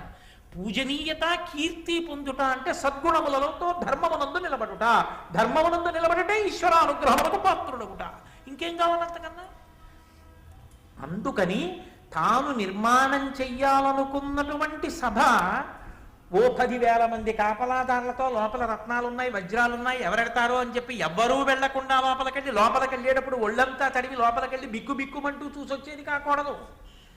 అది ఒక అద్భుతానికి కారణం కావాలి. సాక్షాత్ పరమేశ్వరుడైనటువంటి శ్రీకృష్ణ భగవానుని అగ్రపూజకి కారణమైంది. కురుక్షేత్ర యుద్ధానికి బీజం అక్కడే పడింది, మైసభలో దుర్యోధనుడి తొట్టుపాటులో. అదిగో అంతటి అపూర్వ తేజస్సు కలగాలి అంటే మన ప్రజ్ఞ చేత నడవదు. మనం గోడ కట్టగలమేమో, రత్నాలు తాపడం చేయగలమేమో, దాని చిరస్థాయి, దాని కీర్తి ఎక్కడ నుంచి వచ్చింది అంటే నీవు చేసిన పూజ నుండి వచ్చింది. అందుకేనేమో మయుడు చేసిన పూజే కారణమేమో మహాభారతంలో మయసభ ఒక్కటి ఏకపాత్రాభినయనమై కూర్చుంది. ఏకంగా మిగిలినవన్నీ కూడా అలా చేయరు. దుర్యోధనుడు మయసభలో ఏకపాత్రను అభినయించుట అది ఒక పెద్ద విశేషమై కూర్చుందంతే లోకంలో. బహుశా మయుడు చేసిన పూజేనేమో. కాబట్టి భారతాన్ని కేవలం జరిగిన కథగా వినకండి, అది కాదు వ్యాస హృదయం. వ్యాస హృదయం ఎప్పటికీ ధర్మాన్ని లోకానికి అందించడం. ఒకటి నిర్మాణం చేసే ముందు తత్సంబంధమైన దేవతా పూజ చెయ్యాలి. కాబట్టి ఆయన దేవ బ్రాహ్మణులను పూజ చేశాడు. ఎందుకని వాళ్ళు వేదం చదువుకున్నారు. వాళ్ళు చదువుకోని నాడు, వాళ్ళు చెప్పడానికి సిద్ధంగా లేని నాడు ధర్మము లోకమునందు నిలబడదు. కాబట్టి వారిని పూజించాలి. అందుకని బ్రాహ్మణ పూజ చేశాడు. బ్రాహ్మణ పూజ చేసి దేవ పూజ చేసి ఆయన ధరిత్రీవనితకు అపూర్వశ్రీ కావింప, ధరిత్రీవనితకు అన్నారు నన్నయ్య గారు. ఈ భూకాంతకే కొత్త అలంకారాన్ని తొడుగుతున్నట్టు. కాంతకు ఉండే లక్షణం ఏమిటండి? అపూర్వాలంకారముల యందు ప్రీతి ఉంటుంది. ఎన్ని ఉన్నా అబ్బా ఇది కూడా ఉంటే బాగుంది అనుకుంటారు. ఆభరణము చేత అతివపు కాదు, ఆ ఆభరణములు పెట్టుకున్న కొద్దీ కూడా వాళ్ళ మనసు రంజిల్లుతుంది. ఎవరు అందంగా ఉన్నారు, ఎవరు అందంగా లేరు, మనకెందుకు వచ్చిన గొడవ? అందం అన్నది చూసేవాడి కన్నుల్ని బట్టి ఉంటుంది. దానికోసం కాదు తాపత్రయం. పెట్టుకున్న ఆవిడ అందంగా ఉందా అండి, ఆవిడ అందంగా లేదు, నీకెందుకు అవన్నీ? నీకు అనవసరం. నీకు ఎవరైనా కామాక్షి స్వరూపమే. ఎవరు పెట్టుకున్నా తల్లి కామాక్షి. కామాక్షి మెడలో ఏం పెట్టుకుంటే అందంగా ఉండదు? ఎవరు పెట్టుకున్నా అందమే. తల్లి కామాక్షి అయినప్పుడు నీకేమిటి బాధ? అందుకోసం కాదు విచారణ. దేనికోసం విచారణ అంటే మనస్సు రంజిల్లడం. కృంగొత్త ఆభరణములు ఎన్ని పెట్టుకుంటున్నా అబ్బా దీనికన్నా ఇంకా ఇది కూడా ఉంటే బాగున్నది, పెట్టుకున్నప్పుడు సంతోషించి రాగరంజితమైన ముఖము కలిగినటువంటి కులస్త్రీ ఎలా ఉంటుందో అలా ఈ భూకాంత పొంగిపోయే ఆభరణాన్ని తొడుగుతున్నట్ట మయుడు. భూకాంత పొంగిపోయేటట్టుగా తీసుకురావాలంటే అది భూమి మీదది కాదు, ఎక్కడదో తెచ్చి భూమి మీద పెడుతున్నాడు. అది కృష్ణ హృదయం. ఇక్కడే ఇందులోవే తెచ్చి ఇక్కడ కట్టట్లేదు, ఎక్కడో కట్టి ఇక్కడికి తెచ్చి పెడుతున్నాడు. అది భూకాంత అలంకారం అవుతోంది. కాబట్టి అపూర్వశ్రీకావింపతొడంగమయుడు కడు రమ్యముగన్, కడురమ్యంగా బహువందంగా ఆ మయసభ నిర్మాణం చేయడానికి సిద్ధమవుతున్నాడు. వెళ్ళాడు, అక్కడ దాచిపెట్టిన సంభారాలన్నింటినీ పైకి తీశాడు. ఆ బిందు సరోవరంలో సభా నిర్మాణం చేశాడు. విమలం మణిమయములకు దూలములం, కంబముల గోడలను వేదులను కుట్టిమములు చుట్టిన ప్రాకారములను కరమొప్పుచుండ రచయించే సభను. ఆయన ఎంత గొప్ప సభా నిర్మాణం చేశాడంటే, విమల మణిమయములకు దూలములం, మణులతో కూడినటువంటి పెద్ద పెద్ద దూలాల్ని నిర్మాణం చేశాడు. అవన్నీ మణులతో ఉంటాయి కాబట్టి వాటి కాంతులు అన్ని వైపుకి పడుతుంటాయి. లోపల ఇంకా తాత్కాలికమైనటువంటి దీపాలు అక్కర్లేదు, ఆ మణుల యొక్క కాంతులు ప్రసరిస్తుంటాయి అన్ని వైపులకి. దానితో పాటు కంబములం, బంగారు స్తంభములను నిర్మించి దానికి రకరకములైనటువంటి మణులను మాణిక్యములను తాపడం చేశాడు. గోడలను వేదులను, వేదులంటే అరుగులు, అరుగులు కట్టకపోతే అసలు అందమే లేదు, అసలు అరుగే అందం. అందుకే మా చిన్నప్పుడు ఏదో 3వ క్లాసులోనే ఎప్పుడో ఉండేది, అరుగులన్నిటిలో నువ్వు ఈ అరుగు మేలు పండితులు కూర్చుండు మా అరుగు మేలు అని. ఓ అరుగు ఉంటే అర్థం బద్దం లేని కబుర్లు చెప్పుకునేవాళ్ళు కాదు, చక్కగా ఏ రామాయణం గురించో భారతం గురించో భాగవతం గురించో చెప్పుకునేవాళ్ళు. 2-3 అక్కడ చేరి మాట్లాడుకుంటే ఆ యజమానికి అభ్యున్నతి, ఆ ఇంటికి అభ్యున్నతి. అది విందామనుకున్న వాళ్ళందరూ వచ్చి చుట్టూ కూర్చుంటారు. వాళ్ళకి ఒక బుక్కిడు మంచినీళ్ళు ఇచ్చిన పుణ్యం పురుషార్థం. అంటే ఎవరికైనా ఇవ్వాలి, భారతం విన్న వాళ్ళకే వినాలనే ధర్మం కాదు, ఎవరికైనా ఇవ్వచ్చు. కానీ భాగవతులకు ఇవ్వడం మరింత సంతోషం కాదు, అది నా ఉద్దేశ్యం. కాబట్టి అటువంటి వేదులను, కుట్టిమముల చుట్టిన ప్రాకారములను, రాతితో కూడుకున్నటువంటి గోడల్ని ప్రాకారములను సభ చుట్టూ నిర్మాణం చేశాడు. కరముప్పుచుండ రచయించే సభను, చాలా అద్భుతమైనటువంటి రీతిలో ఆ మయసభనంతటినీ కూడా నిర్మాణం చేశాడు. ఈ మయసభ నిర్మాణంలో ఉండేటటువంటి విచిత్రం ఏమిటి అంటే, నన్నయ్య గారు ఒక సీసపద్యంలో చాలా అద్భుతమైన రీతిలో ఆవిష్కరించారు. చిత్రం ఏమిటంటే, అంత గొప్పదా అండి, అంత గొప్పదా అండి, అబ్బా మయసభ ఇంత చెప్తున్నారు, అది ఎలా ఉంటుందో, ఎలా కట్టాడో అన్నప్పుడు ఒక్కసారి తినిపించలేదు నన్నయ్య గారు. కొంచెం తినిపించారు. ఇక్కడ కొంత చెప్పారు. దుర్యోధనుడు మయసభలో విహారం చేస్తున్నప్పుడు కొంత చెప్పారు. అప్పుడు ఎక్కడ ఆ సందర్భాన్ని బట్టి మయసభా సౌందర్యాన్ని మనం అనుభవించడానికి బాగా అవకాశం దొరుకుతుందో అలా మనకి ఆయన వర్ణించి చూపించారు. సురుచిల హరినీల కిరణ జలంబుల పద్మరాగారుణ పద్మములను, రాజిత రాజీవ రాజహంసావళి నిర్మల సవర్ణ కూర్మములను, కమనీయ వైఢూర్య కుముదంబులను వజ్రమీన మౌక్తిక నవ ఫేనములను, మరకత శైవలోత్కరముల విలసిల్లగొలనని సన్మణి స్థలము చూచి, పలుగురాల కుడ్యముల రుచుల్ కప్పిన జలములున్న ఎడల వెలయ చూచి, అననుపస్థలంబుల నిజనులెరుగకయుండునట్లుగా మయుండు చేసే.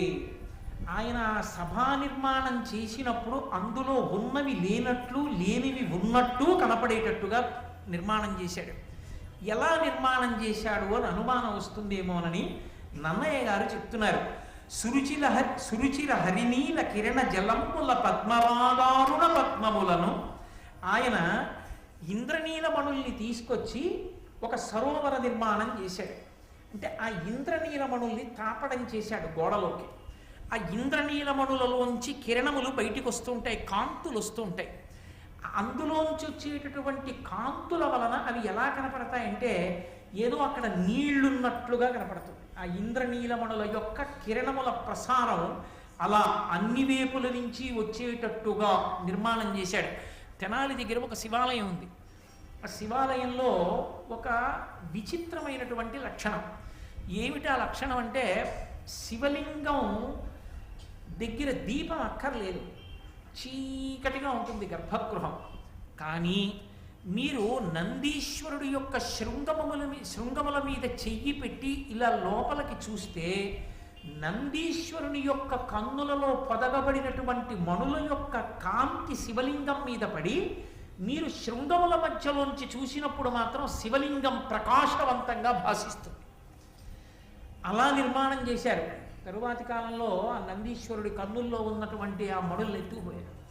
కాబట్టి ఆ శివాలయం అలా ఉండిపోయింది. నేను వెళ్ళి దాన్ని చూసి వచ్చాను కూడా శివాలయాన్ని, కాబట్టి చెప్పగలుగుతున్నాను మీతోటి. కాబట్టి ఆయన ఆ ఇంద్రనీలమణులలోంచి వచ్చేటటువంటి కాంతుల చేత అక్కడ నీరు ప్రవహిస్తోందా అన్నట్టుగా ఒక సరోవరం ఉన్నట్టుగా నిర్మాణం చేశాడు. అందులో మళ్ళీ పద్మరాగారుణ పద్మములను, అందులో పద్మరాగమణులతో తామర పూలు పెట్టాడు. ఇప్పుడు అవి ఎలా ఉన్నాయి? ఎర్రటి పద్మాలు ఆ కొలనులో ఉన్నాయేమో అనిపిస్తుంది. ఇలా దూరంగా నిలబడి చూశారనుకోండి, ఇంద్రనీలమణుల యొక్క కాంతుల చేత నీరున్నట్లు, ఇంద్రనీలమణుల కాంతులు ఆ నీటి మధ్యలో పద్మరాగమణుల చేత ఎర్రటి పద్మాలు పెట్టాడు. అందుకని నిజంగా ఎర్రటి తామర పూలు ఉన్నట్టు కనపడుతుంది. దానితో పాటుగా రాజత రాజీవ రాజహంసావళి నిర్మల సవర్ణ కూర్మములు, అక్కడ వైఢూర్యములతో కలువలను నిర్మాణం చేశాడు. ఇప్పుడు తెల్ల కలువలు అందులో విచ్చుకుని ఉన్నట్లుగా కనపడుతుంటుంది. వైఢూర్యంతో కలువలు చేశాడు. వజ్రాలతో చాపలు చేశాడు. వజ్రాలతో చాపలు చేయడం వల్ల దాని పొలుసులు ఉంటాయి. ఆ పొలుసులు తలుక్కు తలుక్కు తలుక్కు తలుక్కు మెరుస్తూ ఉంటాయి. అది ఒక్కొక్క కాంతిలో ఇలా తిరుగుతుంటే పొలుసులు మెరుస్తాయి, దాని కళ్ళు మెరుస్తాయి. ఆ పొలుసులు మెరవడానికి, ఆ కళ్ళు మెరవడానికి వీలుగా వజ్రాలతో చాపలు చేసి విడిచిపెట్టాడు. అవి వెడుతుంటే చాపలు నీళ్లలో తిరుగుతున్నాయి అనిపిస్తుంది. ఇది చాలదు అన్నట్లుగా ఆ నీటిలా కనపడుతున్నటువంటి ఇంద్రనీలమణుల కాంతుల కింద మరకతమణుల కాంతులు పడేటట్టు చేశాడు. ఇప్పుడు ఈ మరకతమణుల కాంతుల వలన ఏమవుతుందంటే నీటి అడుగున నాచు పట్టినట్టు కనపడుతుంది. ఏంటంటే మహానందిలో ఉన్న సరోవరంలో అత్యంత శుభ్రంగా ఉండి రూపాయి కాసు పడేస్తే కింద కనపడుతోంది అనుకోండి, అందులో చేప చచ్చిపోతుంది, బతకదు. ఎలా? నాచు లేకపోతే చేప ఎక్కడి నుంచి బతుకుతుంది? ఏం తిని బతుకుతుంది? తాబేలు, చేప ఇలాంటివి ఉండాలంటే అక్కడ నాచు ఉండాలి. నాచు ఉంటేనే నీటికి అందం. కాబట్టి ఆ కింద నాచున్నట్లుగా మరకతమణుల కాంతులు పడేటట్టు చేశాడు. మరకతమణితో చేసిన శిల్పాన్ని మీరు ఎప్పుడైనా చూశారో లేదో నాకు తెలియదు. విజయవాడలో కేవలం మరకతమణితో చేయబడినటువంటి అమ్మవారి దేవాలయం ఒకటి ఉంది. ఆ దేవాలయం మీరు దర్శనం చేస్తే మరకతమణితో చేయబడినటువంటి విగ్రహానికి హారతి ఇచ్చినప్పుడు వచ్చేటటువంటి కాంతి చూడొచ్చు. మంద ప్రసరణ ఉంటుంది. అది అచ్చు నాచు రంగులో వస్తుంది. ఆ నాచు ఎలా ఉంటుందో అటువంటి కాంతి ఆ మరకతమణులలోంచి వచ్చి ఆ సరోవరం కింద నాచున్నట్లుగా కనపడుతుంది. ఇప్పుడు ముత్యాలు తీసుకొచ్చి ఆ నీటి మీద ఎంత అందంగా అమర్చాడంటే నీటి మీద నురగల ముద్దలు ముద్దలుగా నిలబడినట్టు కనపడుతుంది. ఇప్పుడు అది సరోవరం కాదని చెప్పడానికి మీకు ఆధారం ఇది. అది మణులతో కాంతుల వలన అలా వచ్చింది తప్ప ఇంకొకలా వచ్చిందని మీరు చెప్పలేరు. ఉందా అటువంటి నిర్మాణ ప్రజ్ఞ? ఉన్నది. నన్ను నమ్మండి. మీరు చూస్తాను అంటే ఇప్పటికీ ఉంది ఒక చోట. కాంచీపురంలో కామకోటి మఠం వారు ఒక గొప్ప కళాశాల నిర్మాణం చేశారు. దాని పైన శ్రీచక్ర ఆకృతిలో ఉంటుంది, దాని మీద బిందు ఉంటుంది. ఆ శ్రీచక్రం ఏమైందంటే దాని కాంతి వచ్చి నీడ కింద పడింది. ఇప్పుడు ఎవరైనా ఆ కళాశాలలోకి వెడితే ఆ శ్రీచక్రాన్ని తొక్కుతారు. నీడ తొక్కి లోపలికి వెళ్ళాలి. ఎలా? పైన అంతా పూర్తయిపోయి కింద ఆ చట్టా నిర్మాణం చేసిన తర్వాత ఈ పరిస్థితి ఏర్పడింది. ఇప్పుడు కళాశాలలోకి వెళ్ళడం ఎలా? కంచికామకోటి పీఠాధిపత్యం వహించినటువంటి అపర శంకరావతారులు మహాపురుషులు చంద్రశేఖరేంద్ర సరస్వతి మహాస్వామి వారికి వెళ్ళి చెప్పారు, అయ్యా శ్రీచక్రం యొక్క నీడ పడింది కింద, ఎవరైనా లోపలికి వెడితే శ్రీచక్రాన్ని తొక్కి వెళ్ళాలి, ఎలా అని అడిగారు. ఆయన కొంతసేపు ధ్యానం చేసి కామాక్షి పరదేవతని ప్రార్థన చేశారు. ఏమి తొక్కర్లేండి, వెళ్ళండి అన్నారు. ఎవరైనా ఇప్పుడు వెళ్ళి ఆ శ్రీచక్రం దగ్గరికి వెళ్ళి మీరు ఇలా నించున్నారనుకోండి, మీ ముందుంటుంది యథార్థంగా మేరు ఉంటుంది నీడ. కాలు ఎత్తారనుకోండి మేరువు మీద పడుతుంది. ఎలా? మీరు భయపడతారు. మీరు కాలు ఎత్తి వేశారనుకోండి ఆ మేరువు ముద్దుకెడుతుంది అడుగు. అరే ఒక అడుగు ముందుకెళ్ళిపోయిందని చెప్పి ఇప్పుడు మీరు మళ్ళీ కాలు ఎత్తారనుకోండి, ఇంకో అడుగు ముందుకెడుతుంది. ఎంతమంది ఎన్ని వైపుల నుంచి వచ్చినా అంతమందికి ఒక అడుగు ముందుకుంటుంది, కానీ ఎవరి చేత తొక్కబడదు. ఏమి చెప్పాలి? మీరు కావాలి అంటే అది నగరేషు కాంచి శీర్షికలో వెంకటేశ్వర భక్తి ఛానల్ వారి ప్రసారంలో ఎక్కడో అక్కడ కనపడుతుంది. నేను దాని వ్యాఖ్యానం చేసే రోజుల్లో ప్రత్యేకంగా దాన్ని చూడడం కోసం కంచి వెళ్ళి అది దర్శనం చేసి వచ్చి తెల్లబోయాను. కాబట్టి అటువంటి సిద్ధ పురుషులు కలిగినటువంటి దేశం ఈ దేశం. అటువంటి అద్భుతమైనటువంటి నిర్మాణాలు కలిగినటువంటి దేశం. లేపాక్షి లేదు. సివిల్ ఇంజనీరింగ్కి ఏమిటో పెద్ద విదేశాల గురించి చెప్తాం. దేవాలయం అంతా ఒక స్తంభం మీదే ఆధారపడుతుంది. ఆ ఒక్క స్తంభం మీదే ఆధారపడి ఉంటుందన్న విషయాన్ని నమ్మలేక కప్పంతా ఆ ఒక్క స్తంభం మీదే ఆధారం. ఒక్క స్తంభం మీద కప్పు నిలబడదు. కాబట్టి ఈ స్తంభం కొద్దిగా కదుపుతామన్నారు బ్రిటిష్ వాళ్ళు. కదపండి అన్నారు. గుణపాలు తీసుకొచ్చి ఎందుకైనా మంచిది, ఇది పడిపోతే మనం నలిగిపోతాం, వాళ్ళకి నమ్మకం లేదు ఇన్ని స్తంభాలు ఉండగా ఈ స్తంభం మీదే ఎలా ఆధారపడుతుందని స్తంభాన్ని గుణపాలతో కొట్టి ఒక్క అంగుళం జరిపారు. లేపాక్షి దేవాలయం కప్పు ఒరిగిపోయింది కొంతమేర. ఇప్పటికీ మీరు వెడితే బోర్డు పెట్టి ఆ స్తంభం చుట్టూ ఎక్కడుండేదో ఎన్ని అంగుళాలు జరిగిందో చూపిస్తారు ఆ స్తంభాన్ని. అంత గొప్ప ఇంజనీరింగ్ స్కిల్స్ ఉన్న దేశమని మనం చెప్పేటటువంటి బ్రిటిష్ వాళ్ళకి ఇప్పటికి అర్థం కాదు లేపాక్షిలో ఆ స్తంభం మీద అలా ఎలా కట్టారు. అది భారతదేశపు విద్యా వైభవం అంటే. దానికి వారసులం. కాబట్టి ఎందుకు నిర్మించలేడు మయుడు? ఆయనకున్న దేవతానుగ్రహం అటువంటిది. అందుకే ఇంద్రనీలమణుల నుండి వచ్చేటటువంటి కిరణముల యొక్క కాంతి నీటిగా కనపడితే అక్కడే ఉన్న పద్మరాగమణుల చేత నిర్మింపబడినటువంటి ఎర్రని పద్మములు నిజమైన పద్మములలా కనపడుతుంటే, వజ్రముల చేత చేయబడినటువంటి చేపలు నిజమైన చేపల్లా కనపడుతుంటే, అక్కడ బంగారంతో చేయబడినటువంటి తాబేళ్లు నిజమైన తాబేళ్లు ఈదుతున్నట్లు కనపడుతుంటే, మరకతమణుల చేత తాపడము చేయబడినప్పుడు అందులోంచి వచ్చేటటువంటి కిరణముల యొక్క కాంతి నీటి అడుగున పేరుకున్నటువంటి నాచులా కనపడుతుంటే, ఒడ్డున ఉన్నవాడు సరోవరంలో దిగుతున్నామని పంచ పైకెత్తి పట్టుకుని కాలు అందులో పెట్టి భంగపడితే ఆశ్చర్యం ఏముంది? చిత్రం ఏమిటంటే నీరు లేని చోట నీరు ఉన్నట్టు కల్పించాడు. అది మయసభా నిర్మాణం. నీరు ఉన్న చోట నీరు లేనట్టు కల్పించాడు.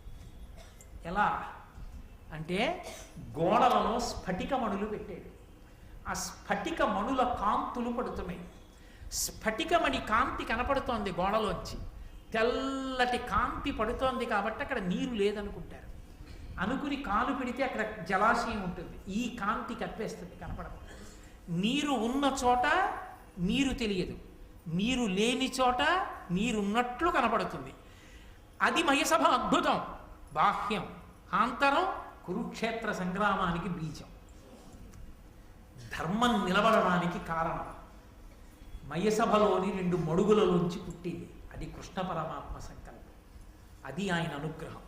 అందుకే పరమాచార్య స్వామి వారి దగ్గరికి వెళ్ళి ఎవరైనా మహాభారత ప్రవచనం ప్రారంభం చేస్తున్నామని అడిగినా, భాగవతం చెప్తున్నామని అడిగినా, కృష్ణ పరమాత్మని 3 రోజుల పాటు రాత్రింబవళ్ళు పూజ చేసి ప్రారంభం చేయండి అంటూ ఉండేవారు. ఆయన అనుగ్రహం లేనిది ఏం చెప్తాం అని. అందుకే ఇప్పటికీ మహానుభావుడు మల్లాది చంద్రశేఖర శాస్త్రి గారు ఈ వయస్సులో కూడా కంఠం శంఖంలా మోగుతూ ఆ దత్తాత్రేయోపాసనతో నోటి వెంట కృష్ణ భగవానుడని కూడా అందరూ వాసుదేవుడు వాసుదేవుడు అంటూ ఆ మహాభారతాన్ని చెప్తూ అంత పరవశించిపోగలుగుతున్నారంటే ఆయన వెనక కృష్ణ భగవానుడి అనుగ్రహం ఆయనకి ఎంత ఉందో అర్థం అవుతుంది. ఆయన అనుగ్రహం ఉంటే తప్ప అవి అపురూపములు ఎలా కాగలుగుతాయి? కాబట్టి అటువంటి అపురూపమైనటువంటి మయసభా నిర్మాణం పూర్తయింది. 8,000 మంది దృఢకాయులైనటువంటి రాక్షసుల్ని పిలిచాడు. ఒరే, ఇది చెక్కు చెదరకుండా ఉన్నదాన్ని పైకెత్తి తీసుకొచ్చేయండి అన్నాడు. 8,000 మంది బలాఢ్యులైన రాక్షసులు ఈ ఎక్కడెక్కడ ఎత్తితే జాగ్రత్తగా పైకి లేస్తుందో అలా ఎత్తారు. ఎత్తడం అంటే 8,000 మంది అన్ని వైపులా పట్టుకుని ఓడు అటుపక్క ఎత్తితే ఓడు ఇటుపక్కకి ఎత్తితే ఒరిగిపోతుంది. వాహనం ఎత్తండ్రా అంటేనే ఓ ఇద్దరు ఇటు ఎత్తేస్తారు, ఓ ఇద్దరు వదిలేస్తారు, ఒరిగిపోతుంది. ఎత్తడం అంటే ఏదో ఎత్తేయడం కాదు, దాన్ని పరాకుతో అందరూ కలిపి నిర్వహించగలిగిన ప్రజ్ఞ, అందరూ కలిసి చెయ్యాలి, అందరూ కలిసి ఒక కార్యం నిలబడడానికి చెయ్యాలి. అది ఎప్పుడు గొప్పతనం. చాలామంది పనిచేసే కార్యాలయంలో ఒకరిద్దరి వలన కాదు గొప్పతనం, అధికారి గొప్పవాడు అని ఎప్పుడు నిర్ణయింపబడుతుంది అంటే వీళ్ళందరినీ కలిపి ఒక సంఘంగా చేసి, సంఘంలో టీమ్ స్పిరిట్ అంటుంటారు, మేమందరం కలిపి ఒక సంఘం అనేటటువంటి అభిప్రాయాన్ని ఏర్పాటు చేసి అందరూ కలిసి లక్ష్య సాధన చెయ్యాలి. ఆ భావన ఉద్దీపింపజేసిన వాడు అధికారి, ఆయన నిర్వాహకుడు. కాబట్టి ఆ భావన కలిగిందనుకోండి, మీరు ఇంకా అదే పనిగా ఈ పని చెయ్యి అనక్కర్లేదు. ఆ లక్ష్య సాధన కొరకు అందరూ తాము చెయ్యగలిగినది తాము చేసేస్తారంతే. అది కొనబడిన నాడు ఒక్కొక్కడిని నువ్వు ఎంతకని పొడుస్తావు. అది కాదు సమర్థత అన్న మాటకు అర్థం అధికారిది. అధికారి సమర్థత అంటే ఎవడు బలహీనుండో వాణ్ణి ఎక్కడ ఉంచాలో అక్కడ ఉంచాలి, ఎవరి బలవంతుడో వాడిని అక్కడ ఉంచవలసిన చోట ఉంచాలి. కలిపి అందరినీ ఒక సంఘం చెయ్యాలి. మనందరం కలిపి దీన్ని సాధించాలని ఎవరి వంతు వాడు పోషిస్తూ లక్ష్య సాధన చెయ్యాలి. అలా నడిపించిన వాడెవడో వాడు సమర్థుడు, వాడధికారి. కాబట్టి ఈ 8,000 మంది ఆ మయసభని తీసుకొచ్చి ధర్మరాజు గారు ఉన్నటువంటి ఆ రాజధాని నగరంలో ఇంద్రప్రస్థంలో దింపారు. చూశాడు ధర్మరాజు గారు, చాలా బాగుంది అనలేదు. ఆయన వెంటనే ఆ ధౌమ్యుడు మొదలైనటువంటి పురోహితుల్ని పిలిచి సుముహూర్త నిర్ణయం చేశాడు. ఏడుస్తాడు దుర్యోధనుడు, చాలు చాలు చాలు బాబోయ్ ఇంకా పెట్టకండి అన్న మాటలే తప్ప అర్ధాకలితో లేచినవాడు లేడు. ఇంటి ఇల్లాలంటే ఎలా ఉండాలో చెప్పుకుని ఏడిచాడు దుర్యోధనుడు. ద్రౌపదీదేవి బ్రాహ్మణులందరికీ కూడా పరమ గౌరవంతో వడ్డిస్తూనే ఉంది అని చెప్పుకున్నాడు ధృతరాష్ట్రుడితోటి. ఏం చెప్పమంటావు నాన్న వాళ్ళ వైభవం అని ఏడిచాడు. అది ఒక ఇంటి గృహప్రవేశం చేయడం అంటే, ఒక సభామందిరాన్ని ప్రారంభం చేయడం అంటే ఈ జాతి నేర్చుకున్న విద్య. అది దేవతల యొక్క గౌరవాన్ని కాపాడడం, వాళ్ళ అనుగ్రహాన్ని ప్రోధి చేసుకోవడం. అంతేగాని ఓ రంగుగుడ్డ ముక్క తెచ్చి అడ్డంగా పెట్టి జేబు దొంగలా కత్తిరించుకుంటూ వెళ్ళడం ఈ జాతి లక్షణం కాదు.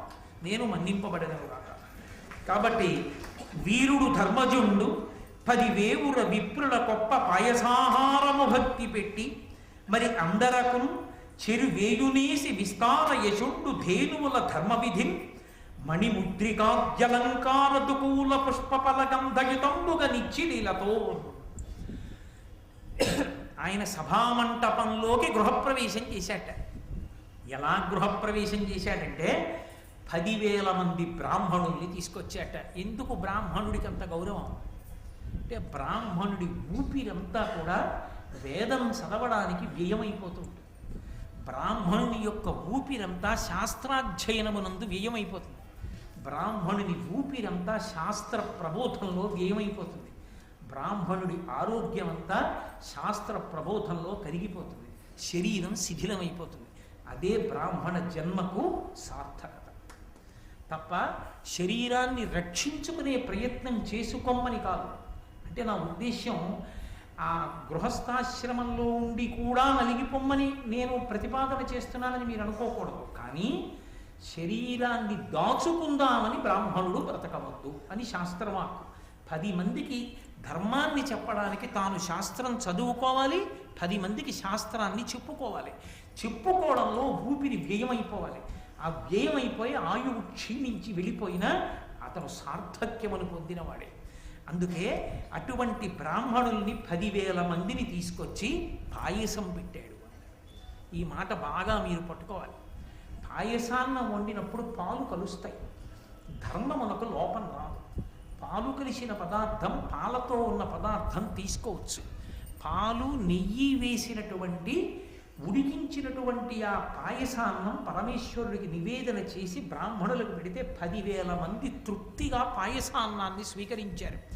పాయసాన్నం తిని మరి అందరకు చెరువేయునేసి విస్తారయచుండు ధేనువుల ధర్మవిధితో నేనిస్తున్నానని అహంకారంతో కాదు, ధర్మవిధిన్ ఎవరికి ఏది ఇస్తే ఎవరికి ఎలా ఉపయుక్తం అవుతుందో అలా ఇస్తున్నాడు.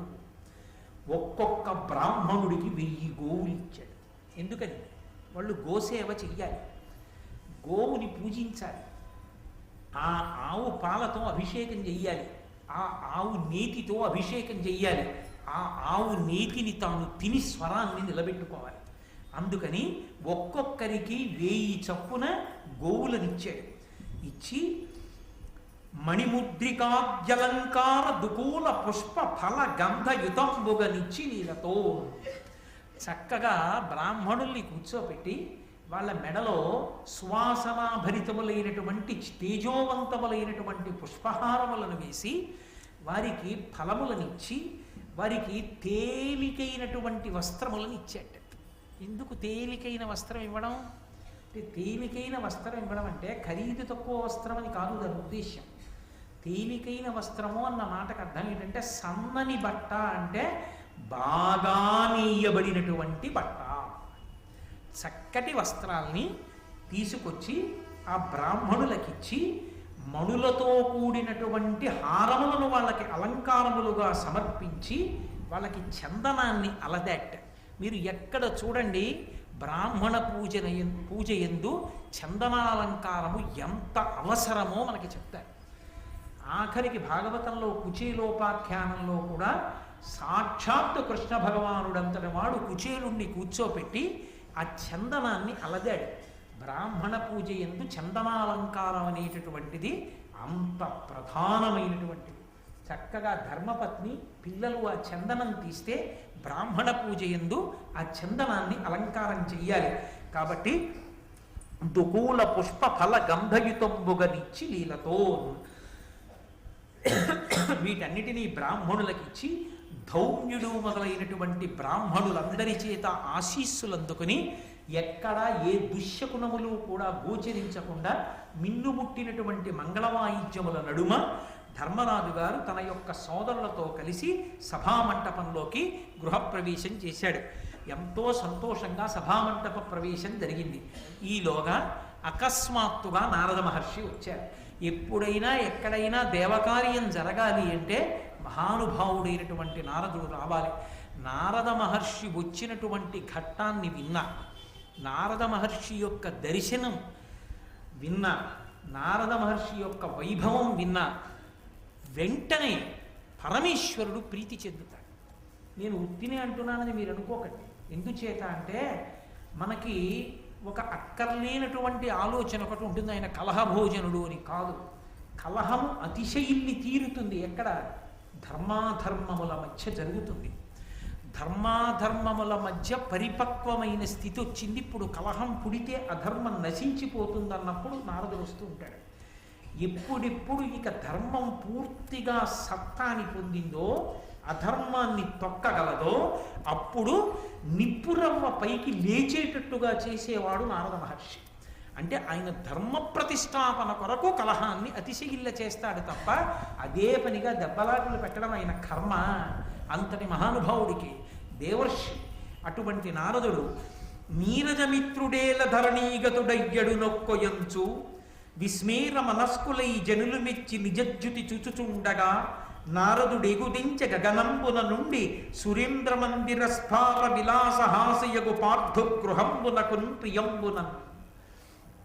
ఆయన వస్తుంటేట ఆ ఇంద్రప్రస్థంలో ఉన్నటువంటి మనుష్యులందరూ ఆకాశం వంక చూసి అనుకున్నారట పైనుంచి కిందకి దిగుతున్నాడు నారదుడు. ఆయన ఆకాశ సంచారి, ఆయనకు ఆ శక్తి ఉంది. ఎవరు ఈ షట్చక్ర భేదనంలో మూలాధార చక్రాన్ని దాటుతారో వారు పృథివిని భేదించుకుని వెళ్ళిపోతారు. ఒక్కొక్క చక్రాన్ని దాటుతుంటే ఒక్కొక్క భూతం మీద అధికారం సిద్ధిస్తుంది. ఆయనకి లేని సిద్ధులే ఉన్నాయి, అందుకే ఆయన ఆకాశ సంచారం చేస్తారు. ఒకప్పుడు శంకర భగవత్పాదులు వచ్చారు మండల మిశ్రుడి ఇంటికి అలా యోగ మార్గంలో. అలా ఆకాశ మార్గంలో వస్తూ కిందకి దిగుతున్నాడు. ఎక్కడో వెడుతున్నప్పుడు కనపడడు, కిందకి దిగొస్తున్నప్పుడు చూశాడు. సామాన్యుల నోటి వెంట పలికించారు నన్నయ్య గారు. నీరజమిత్రుడేల ధరణీగతుడయ్యడు నొక్కొయంచు. పద్మములకు మిత్రుడైనటువంటి సూర్య భగవానుడేమిట్రా ఆకాశంలోంచి దిగి భూమి మీదకు వస్తున్నాడని ఎక్కడ వాళ్ళు అక్కడ ఆగిపోయి అలా చూస్తున్నారు. అంటే సూర్యుడు అంటేనే తేజపుంజం, కాంతుల ముద్ద. అటువంటి కాంతుల ముద్ద కిందికి వచ్చేస్తోంది అనుకోండి, కంటిని ఆకర్షిస్తుంది. అందుకే జ్యోతి కంటిని ఆకర్షిస్తుంది. అన్ని కన్నులు అటువైపు చూస్తాయి. అంత పెద్ద తేజస్సుని చూస్తే మిగిలిన ఇంద్రియముల యొక్క శక్తి ఉడిగిపోతుంది. అంటే అంత తేజస్సుని చూస్తున్నారనుకోండి, ఇక చెవులకి పక్క మాటలు వినపడవు. ఎవరో వచ్చి ఇలా అన్నా ఇక చర్మం స్పర్శ తెలియదంటే మనసు పుచ్చుకోదు. ఇప్పుడు మనసు ఏ ఇంద్రియంతో ముడిపడిపోతుందంటే నయనేంద్రియంతో ముడిపడిపోతుంది. కన్ను చూస్తున్న దాంతో తాదాత్మ్యత చెందిపోయి మిగిలిన ఇంద్రియముల యొక్క వ్యాపారములను గ్రహించని స్థితికి మనసు వెళ్ళిపోతుంది. ఒక ఇంద్రియంతో తాదాత్మ్యత చెందేస్తుంది మనసు. అలా చెయ్యగలిగినది ఏది అంటే తేజస్సు. అదిగో ఆ తేజస్సు దిగుతోంది. అది మామూలు తేజస్సు కాదు. అది సూర్యుడే దిగి వచ్చేస్తున్నాడు అనుకోండి, లోకమంతా ఏమంటుంది, అయ్య బాబు అదేమిటి సూర్యుడి కిందకు వచ్చేస్తున్నాడు అలాగా మన తేజస్సు వంక చూస్తూ అలా ఉండిపోతుంది. ఎలా దిగి వచ్చేస్తున్నాడు అలాగట వాళ్ళందరూ అనుకున్నారట సూర్యుడు వచ్చేస్తున్నాడు కిందకి. అదేమిటి ఆకాశంలోంచి భూమి మీదకి దిగుతున్నాడు సూర్యభగవానుడు. నీరజమిత్రుడేల ధరణీగతుడయ్యడు నొక్కొయంచు విస్మేర మనస్కులై జనులు మెచ్చి నిజజ్యుతి చూచుతుండగా. ఆయన నిజజ్యుతి కాంతి. అందుకే శరీరమునకు ఉండేటటువంటి సౌష్ఠవము తరిగిపోతుంది. శరీరమునకు ఉండేటటువంటి బలం అన్ని కాలముల యందు ఒక్కలా ఉండదు. శాస్త్రమే చెప్పేసింది ఆ మాట. విపరిణీయతే, సంధిబంధములు సడలిపోతాయి. ఒకనాడు ఉన్న బలం ఇంకొక నాడు ఉండదు. ఒకనాడు 3 గంటలు చక్కగా ఆసనం వేసి కూర్చుని ఉపన్యాసం చెప్పిన వాడు రోజు కుర్చీలో కూర్చుని చెప్పవలసి వస్తుంది. బెంగ పెట్టేసుకోక్కర్లేదు. అది శరీరానికి ధర్మం. అది చెప్పగలుగుతున్నావా లేదా? ఈశ్వరవాక్కు చెప్పి తరించిపో, అంతవరకే. కాబట్టి శరీరం అనేటటువంటిది నలుగురు పడిపోతుంది. అది దాని ధర్మం. 50 ఏళ్ళు వచ్చి 60 ఏళ్ళు వచ్చి కూడా 30 ఏళ్ళల్లా ఉండమంటే ఎక్కడ ఉంటుంది? ఉండదు. దాని శక్తి క్షీణించిపోతుంది. కాబట్టి శక్తి శరీరానికి క్షీణిస్తుంది, ద్యుతి పెరుగుతుంది. ద్యుతి అంటే కాంతి. కాంతి ఉపాసన ఎంత పెరుగుతోందో, భగవద్భక్తి ఎంత పెరుగుతోందో, ధర్మం ఎంత పెరుగుతోందో, కాంతి అంత పెరిగిపోతుంది. అందుకే బాహ్యాలంకారమునకు ఆ ద్యుతికి సంబంధం ఉండదు. మీరు ఎప్పుడైనా చూశారో లేదో, కామకోటి పీఠాధిపత్యం వహించిన మహాపురుషుడు చంద్రశేఖరేంద్ర సరస్వతి మహాస్వామి వారు నడుస్తున్నటువంటి విషయాన్ని మీరు చూడండి. ఎప్పుడైనా మీరు ఆయన్ని చూస్తున్నప్పుడు ఎంత గబ్బ గబ్బ వెళ్ళిపోతుంటారు. ఒక కాషాయం గుడ్డ కట్టుకుని ఈ భూమికలు కూడా పైకొచ్చేసి ఈ కళ్ళు ఇంత లోతుకెళ్ళి ఉంటాయి. విభూతి కూడా త్రిపుండ్రములుగా ఉండదు. ఇలా పెద్ద ముద్ద పెట్టేసుకుని ఇంత బొట్టు పెట్టేసుకుని ఒక్కొక్కసారి మారేడు దళాల దండ తలకి చుట్టేసుకుని ఆ బట్ట ఇంత పైకెత్తి పట్టుకుంటే చంటి పిల్లల మోకాళ్ళు ముసలి వాళ్ళ మోకాళ్ళల్లా ఎలా ఉంటాయో అలా ముడతలు పడిపోయిన మోకాళ్ళతోటి సన్నని కాళ్ళు, ఇంతంత పెద్ద పెద్ద పాదాలు తమలపాకుల్లో ఒడిలిపోయి ఆ సత్యదండం పట్టుకుని కమండలం పట్టుకుని ఆయన నడిచి వెళ్ళిపోతుంటే అంత వేగంగా ఏ అందం ఉందని మీరు ఆయన అలా చూడగలరు. కానీ మీరు పసిపిల్లలకి చూపించండి, అలా ఉండిపోతారు. ఆ కాంతి ఆయన ఒక వీడియోలో ఒక దృశ్యంగా చూస్తున్నప్పుడు నడుస్తుంటేనే ఆకర్షిస్తే, ఆయన బయట నడిచినప్పుడు ఎలా ఉండి ఉంటుంది 90 ఏళ్ల వయస్సులో కూడా. బాహ్యంలో క్షీణించిపోయారు, ఆంతరమునంద కాంతి అటువంటిది. అది ఈశ్వర తేజస్సు. ఆ ద్యుతి అటువంటిది. ఆ ద్యుతి సూర్యుడి కాంతితో సరిపోయింది. సూర్యుడు దిగొస్తున్నాడు అనుకున్నారు. అది భగవదుపాసన శక్తి యొక్క గొప్పతనం. అది సనాతన ధర్మంలో భగవదుపాసన చేసి తరించిపోమన్నారు. కాబట్టి విస్మీర మనస్కులై జనులు మిచ్చి నిజజ్యుతి చూచుచుండగా నారదుడి గుదించ గగనంబున నుండి సురేంద్ర మందిర స్ఫార విలాస హాసయగు పార్థు గృహంబునకున్ ప్రియంబునన్. దేవేంద్రుడి యొక్క మందిరాన్ని కూడా తృణీకరించగలిగినటువంటి, హాస్యాస్పదం చేయగలిగినటువంటి అంత వైభవంతో కూడుకున్న ఆ మయసభని చూడడానికి నారదుడు పైనుంచి కిందకి దిగొచ్చాడు. నారదుడు చూడ్డానికి వచ్చాడు. నాకు ఒక్కటి చెప్పండి, నారదుడికి వైసభని చూడవలసిన అవసరం ఏంటి? ఆయనకి ఏమైనా ఉందా అవసరం? ఆయనకి ఏం లేదు. ఆయనకి ఎందుకు? దానికి మణులు తాపడం చేస్తే ఆయనకి ఎందుకు? మాణిక్యాలు తాపడం చేస్తే ఆయనకి కావలసింది ఒక్కటే, శ్రీ మహావిష్ణువు, నారాయణ శబ్దం. నారాయణుడు అంతటా ఉన్నాడు. ఎక్కడ ఏ దేని ఎందు ఏ ప్రకాశవంతమైన లక్షణమున్నా ఆ ప్రకాశవంతమైన విభూతి ఎందు ఆయనకి నారాయణుడు గోచరిస్తాడు. అయినప్పుడు ఆయనకి మయసభ బాహ్యమునందు అందమైనదని చూడ్డానికి వచ్చినవాడు కాడు. ఈశ్వరుని యొక్క తలంపు నెరవేరడానికి ఏదో కారణానికి కిందకి దిగొచ్చాడు. ఆయన రావడమే భారతాన్ని బలుపు తిప్పుతుంది అని గుర్తు. లేకుండా ఆయన రాడు. అంతటి జ్యుతిమంతుడు మయసభని చూడ్డానికి రావడం ఏమిటి? కాబట్టి ఇప్పుడు ఆయన దిగొచ్చాడు. ఎవరు పరుగున పెడతారు? ఆయనే వెళ్ళి అడుగుతాడా, ఆయా లోపలికి ఎడతానండి ఒకసారి చూస్తానండని? మహానుభావుడైన నారద మహర్షి వచ్చాడంటే ధర్మం తెలిసి ఉన్న ధర్మరాజు గారు తమ్ముళ్లతో ద్రౌపదీదేవితో పరిగెత్తురాడు. కాబట్టి పరుగున వచ్చాడు. నారద మహర్షికి అర్ఘ్యపాద్యాదులు ఇచ్చాడు. ఆయన్ని సేవించాడు. మయసభని చూతురు కానీ రెండన్నాడు, లోపలికి తీసుకెళ్ళాడు. ఇక మయసభని చూపించాలి. వాళ్ళిద్దరూ కూర్చుని మాట్లాడుకోవాలి. ఇది మీరు మహాభారతాన్ని వినడం అంటే దానికోసం వినాలి. ఎవరు వచ్చినప్పుడు ఏం మాట్లాడతారో వారు మాట్లాడినప్పుడు మీరేం వినవలసి ఉంటుంది. దీనికి మానసికంగా ఎవడు సిద్ధపడతాడో వాడే శిష్యుడిగా పాత్రత ఉన్నవాడు. గురువుగారు వచ్చారు. గురువుగారు దేని గురించి మాట్లాడతారు? గురువుగారు భగవత్ సంబంధం గురించి మాట్లాడతారు. ఆయన నీ ఇంటికి వచ్చి మాట్లాడుతున్నప్పుడు ఏదో నీ ఇంటికి అవసరమైన విషయం ఏదో ప్రస్తావిస్తాడు. దానికోసం నువ్వు ఎదురు చూడాలి. అంతేకాని ఆయన దృష్టిపథం చెదిరిపోయేటట్టుగా వీడికి చెప్తే మాత్రం తలకెక్కుతుందా ఆయన అని ఆయన లేచి వెళ్ళిపోయేటట్టుగా నువ్వు మాట్లాడడం మొదలెడితే,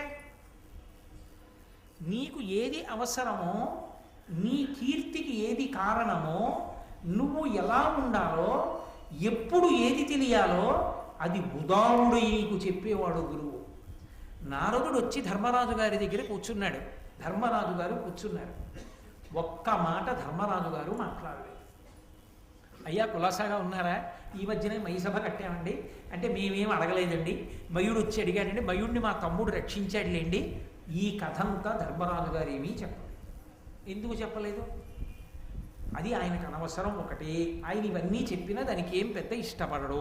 రెండు, ఆయనకి తెలియకుండా ఉంటుందా? ఆయనకి తెలియనిది నేను చెప్తేనే తెలియవలసినది ఒకటి ఉందా? ఆయన అడిగితేనే చెప్పాలి. ఆయన ఏదైనా చెప్తే నేను వినాలి. ఆయన చెప్పే వరకు నేను ఎందుకు అడగాలి? నేనేమడగాలో అది ఆయన నాకు ఆ అవకాశం ఇచ్చినప్పుడు అడుగుతాను.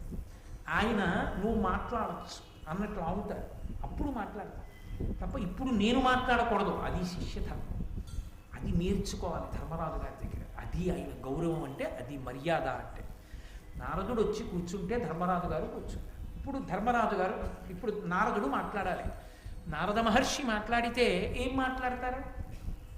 ఏమిటో మయసభ కట్టారట అని మొదలు పెడతారా? మొదలు పెట్టరు. అప్పటికి ధర్మరాజు గారికి ఏది చెప్పాలో అది చెప్తారు. అప్పటికి ధర్మరాజు గారికి ఏం చెప్పాలి? అర్ధరాజ్యం పంచుకుని రాజుగా కూర్చున్నాడు. అప్పుడే కొత్తగా రాచరికం స్వీకరించాడు. ధార్మికమైనటువంటి పరిపాలన ఎలా ఉండాలో చెప్పాలి గురువుగారు వచ్చినందుకు కదా. భూపసభాంతరాళమున పుష్కళమత్యతురత్వ మాజి మహాపటు శక్తియున్ యశమునందనురక్తియు ప్రకృతి సిద్ధగుణంబులు సజ్జనాళి అంటాడు భర్తృహరి. ఎప్పుడు ఎక్కడ ఏది మాట్లాడాలో అది మాట్లాడాలి. అంతేకాని ఒక చోటుకి వెళ్ళి అక్కర్లేని ఇంకొక విషయం మాట్లాడకూడదు. కాబట్టి ఆయన ఏది మాట్లాడుతాడు అని నారదుడు ధర్మరాజు ఎదురు చూస్తున్నాడు. చెప్తున్నారు నారద మహర్షి, ధర్మవిదుండవై, అది ఆయన మొదటి మాట. ధర్మం అదే కదండి. సమస్త వాంగ్మయాన్ని పిండేస్తే రెండే అక్షరాలు ధర్మం. ఆ ధర్మము కొరకే సమస్తం. అది పక్కన పెడితే మిగిలిందంతా అనవసరం, లొల్లి. ఆ ధర్మాన్ని వదిలిపెట్టి నువ్వేం చెప్దామనుకున్నా అనవసరమే. ఆ ధర్మం చెప్తావా చాలు. ఏకశబ్ద సమ్యజ్ఞాత సృష్టప్రయుక్త స్వర్గే లోకే కామదుర్భవతి. ఒక్క మాట వినడానికి చాలు, ఒక్క మాట ఆచరించడానికి చాలు, తరించిపోతాం. ధర్మవిదుండవై ధర్మార్థ కామంబులొండుంటి బాధింపకుండా ఉచిత కాల విభక్తములుగా లీల సేవించితే. ఎంత పెద్ద ప్రశ్న అడిగాడో చూడండి. ఏమయ్యా, పురుషార్థములని ఉన్నాయి కదా 4, మోక్షం అలా అట్టిపెట్టు. ధర్మ అర్థ కామములు దేశము కాలము అన్న రెండిటి యందు ఒకదానినొకటి బాధింపకుండా అనుభవిస్తున్నావా అని అడిగాడు. అంటాడా ధర్మరాజు? ఈ ప్రశ్నకి ధర్మరాజు జవాబు ఏమిటి అన్నదాన్ని బట్టి తర్వాత మాటలు చెప్పాలి. అంటే ఇంకోలా మాట్లాడాలి. బుద్ధి గడ్డి తిందా అని అడగాలి. ఇహ సంతో నవాసంతి సతోవా నానువర్తసై తథాహి విపరీతాతే బుద్ధిరాచారవర్జిత అని అడిగింది సీతమ్మ. అలా అడగవలసి ఉంటుంది. లేదు తలిలా ఊపితే ఇంకొకలా మాట్లాడవలసి ఉంటుంది. దేశము కాలము దృష్టిలో పెట్టుకొని ధర్మ అర్థ కామములు ఒకదానినొకటి బాధింపకుండా సమన్వయం చేసుకోవడం అలవాటైందా అని అడిగాడు. దేశకాలములను బట్టి అంటే ఒక దేశమునందు ఒక కాలమునందు ధర్మము ఒకటి ఉంటుంది, ఒక దేశమునందు ఒక కాలమునందు ధర్మము ఒకటి ఉంటుంది, ఇంకొకప్పుడు ఇంకొకటి ఉంటుంది.